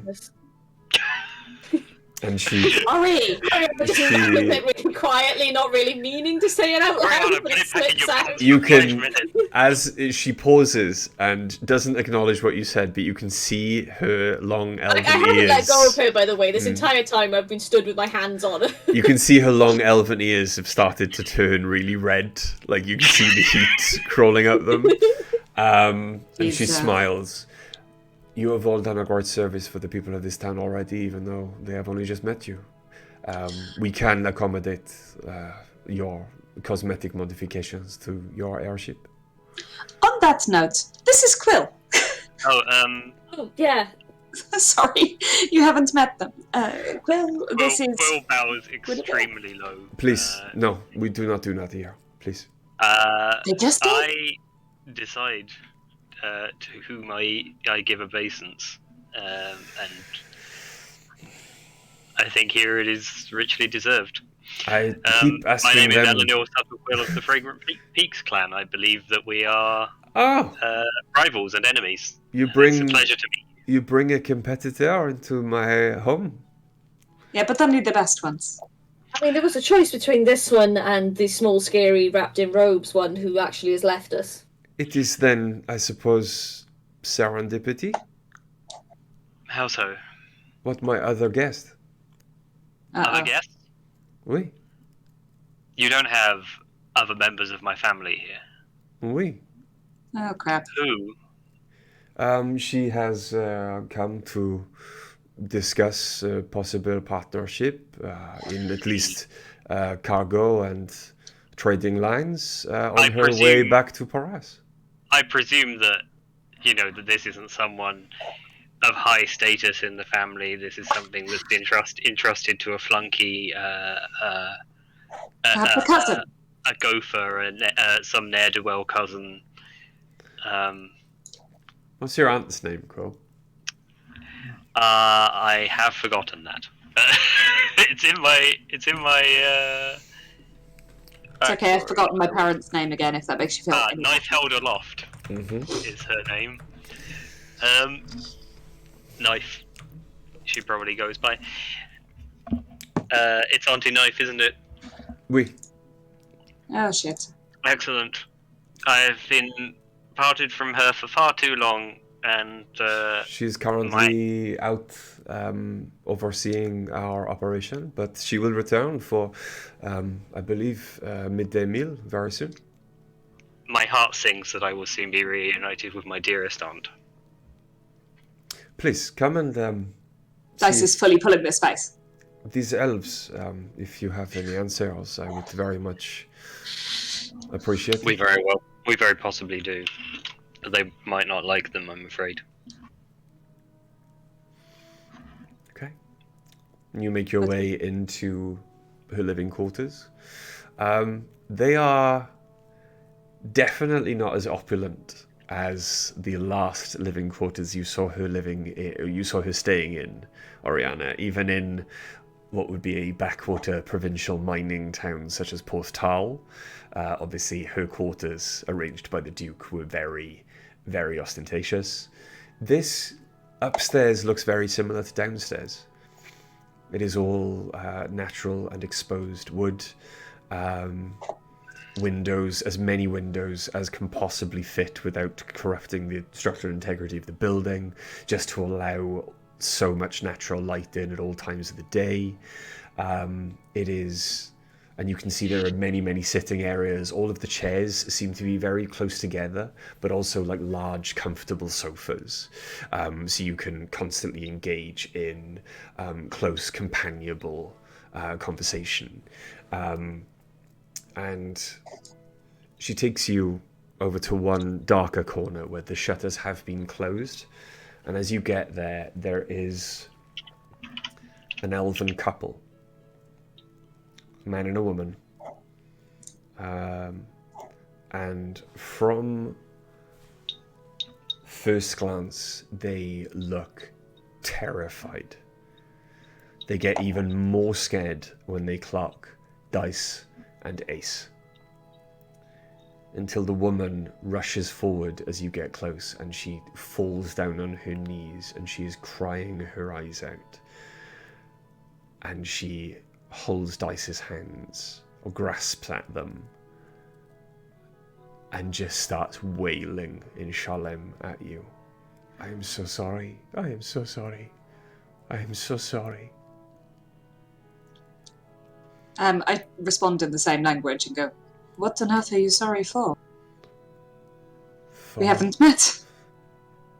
For everything. I don't speak Shalem, so I don't know. The humans, you feel like you woke up, perhaps, and saw things differently? There was a flash of green light in our dreams, and we woke as if from a dream, and the last true memory I have where I was acting on my own, I was 13 years old. Do you have any jewelry that you have had with you since the trials you went through in your teen years? Oui, Like, you used to have the green gem on it, yeah? oui. And she takes Is- her earrings off, and they are both now quartz. This is well, this may be distressing to hear, and I apologize for any pain that we're about to cause you, but those trials, as far as we can tell, their purpose is to forge some connection between you and a dark source of power. I have worn these earrings for 37 years. And you're Yes. fine to continue wearing them? Now, They don't work anymore. the connection, or at least the conduit between that source of power and these earrings, whatever other jewels the two of you may wear, has been severed. But what of the dreams we experienced and the fact we are older? The husband speaks now. We had horrible, abhorrent, terrible dreams, the way we treated our servants, and we woke from the dreams and our servants hated us. Unfortunately, those were not dreams, but also, and I don't mean to say that you don't have amends to make to your servants, and possibly to a lot of others, but unfortunately those dreams were true. All of that happened. That's the life that you've lived for the last However many years? 24 years. But you were under the influence of an extremely powerful entity who made you act in ways that we don't believe you would have without that influence. It's not your fault. And I can't speak for other humans, but I bear no ill will towards elves as a whole. The Inquisition are a different matter, but elves as a whole, there will be a lot of people who are feeling the same way as you. Something has changed and severed the connection for a lot of elves throughout the Empire. It wasn't you. So please don't apologize to me or to Ace. Your bodies and your minds have not been your own, and since you went through those trials. How was this connection severed? Yeah, Will.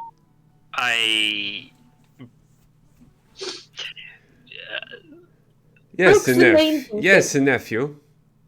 How was the connection severed? I'm like, I've gone to grab a glass of wine now, like, yeah. And as you turn around, standing there in the doorway, a lot more shocks of grey in their fur than Quill and Busy Claw, Quickfang, but bearing a striking resemblance to both Quickfang and Busy Claw is the matriarch of at least that branch of the family. Say Knife, sorry? Knife, yeah. Knife held aloft. Knife held aloft. Hello, I Clove Auntie. turn around with the biggest grin on my face, and I say, Auntie Knife, what a pleasure to see you. After all these years. We have a lot to talk about, you and I. But yes, of course. How have you been? How was Perhaps the the two of you fragrant should meat? go sit down together. Yes, perhaps you should go and catch up, and I will continue talking with this lovely No, couple. I think it would It's be. about lunchtime, isn't it? Why don't you go get lunch together? Perhaps you can explain to me why I get all of these messages from Quickfang. I think it would be lovely to. Would you like to meet my friends? This is Dice, Demoralinus, and this is Oriana Deverak, and this here is Ace. No last name because I Ace forgot. Kovac. Kovac. Ace Kovac, and we must be polite. We must observe the rules of propriety. Let's. Oh no, please! You two haven't seen each other in forever. I insist you go get lunch together. And you know, we have such a fondness for Quickfang, really. As you all attempt. And also, I'm sorry, Quill. As you all attempt, well, Say that some very of you quietly. attempt to talk your way out of this awkward situation, and others break Oh, I'm out. not talking myself out of And it. I want others- to put Quill yeah. into a more personal situation. And I'm others- the only one trying to talk his way out of Yeah. an awkward situation. Others dig the hole deeper and break out the popcorn. It is 11 o'clock, so I think we are going to leave this one there. Yeah. We I'm will. also trying to get everyone else out of the room with me and Beatrice. So. We're going to start up this conversation in our next session, where Quill has some explaining to do, and potentially some elves have some questioning that can be done on them, or you can find out more. And Oriana's gonna bang the Lady of the Manor. Yeah. Ah, yeah. It's been a while. It certainly does seem She's like my she's going. girlfriend. She's Yes, one of my it's girlfriends. been many, many months since. Long distance polyamory. Yeah, I mean, That's what it is. That's what I most- promised Malcolm. I mean, that's most polyamory, to be Yeah. honest. Yeah. You know, that was the agreement with Malcolm. Indeed. but yes, that is the end of session 83. Wow. Oh, I don't know. Are we doing a midweek one this week? It's Very We possible. can do. Yeah, I haven't got any appointments this week. Cool. I'm out. Well, yeah, I'm only going out for lunch on Thursday, so that's fine. okay. Yeah. I'll find out with AD then, and obviously we will let you guys know, obviously on the Discord or Twitter, Facebook, whether we're going to be doing a midweek session. I hope you enjoy. You guys enjoy? Was it fun? It's fun for me. It was. Yeah. I enjoyed Very it. fun. Yeah, Fucking great. I love being back. it was a nice relaxation. Oh yes, We got our end back. Yeah, it was so nice having Em back. Yes. I've had so So that much. Emma's not poorly or having a poorly computer or Yeah. all of these other reasons, or being admitted to hospital, which was the most recent one, which was Yes. great. Yeah, not so ideal. Put it this Ace way, is Em. finally themselves again. There's a lot of lore I need to drop on Ace that has been missed Yeah. because you haven't been here. So if over the next couple of sessions the rest of you don't have many very don't have Ace many to be. prophetic dreams, Yeah. but Ace has one every session, I'm not like leaving you guys out. It's No, just- no. There's Catching catch up up. to be done, yeah. Yeah. We get it. We're cool with it. We understand. There's a lot of story beats where I'm like, okay, yeah. Postpone. Em's not here. There's no point in doing this. I'll wait. Well, we're going to Gracia now, so that's I know. yeah. We'll have Wait. time. Yes. I'm glad you guys enjoyed it. I did as well. I hope chat enjoyed it. It is. Yes, Biggie. It is great to see the full crew again. It is. I We like think having so my too. Em back. But yeah, so please obviously keep an eye on either our Discord or Heavyweights for the announcement tomorrow whether the new campaign will be going ahead, starting in session 1. If it doesn't this week, it will be next week. Exactly. But there's some other stuff going on. But you know, cross your fingers. It does go ahead tomorrow, and we can kick that off, and I can play my Hexblade Warlock. Can't wait to see all of your Azamar. Yeah. All the flavors of Azamar, all the colors of the Azamar rainbow. But yes, please join us tomorrow on this channel. I might stream some Tarkov later on this week. We might do a midweek session again. Get as Which much. we have been loving. Yes. I might actually stream some Storybook Brawl at some point because I've been Very a cool. ton of that. Cool. Yeah, do it. I fucking love it. We can do And like I'm a very bad at it. Storybook Brawl just talk stream. Yeah, it's a good it's good for chatting. Yeah. But yes, we And I let will you try know. and be more available. But as always, do all the streams. We will. But as always, please take care, stay safe, look after each other. I love this Don't lick community. anyone's eyeballs. Don't lick anyone's eyeballs. We love you guys, and we will see you next Feel time. free to lick any other balls that you want. With I mean, that's consent. your prerogative, guys. With Like, consent. Yeah, listen, we don't shame shame people here. on this channel. it's true. Good night, everyone. Love you. Bye.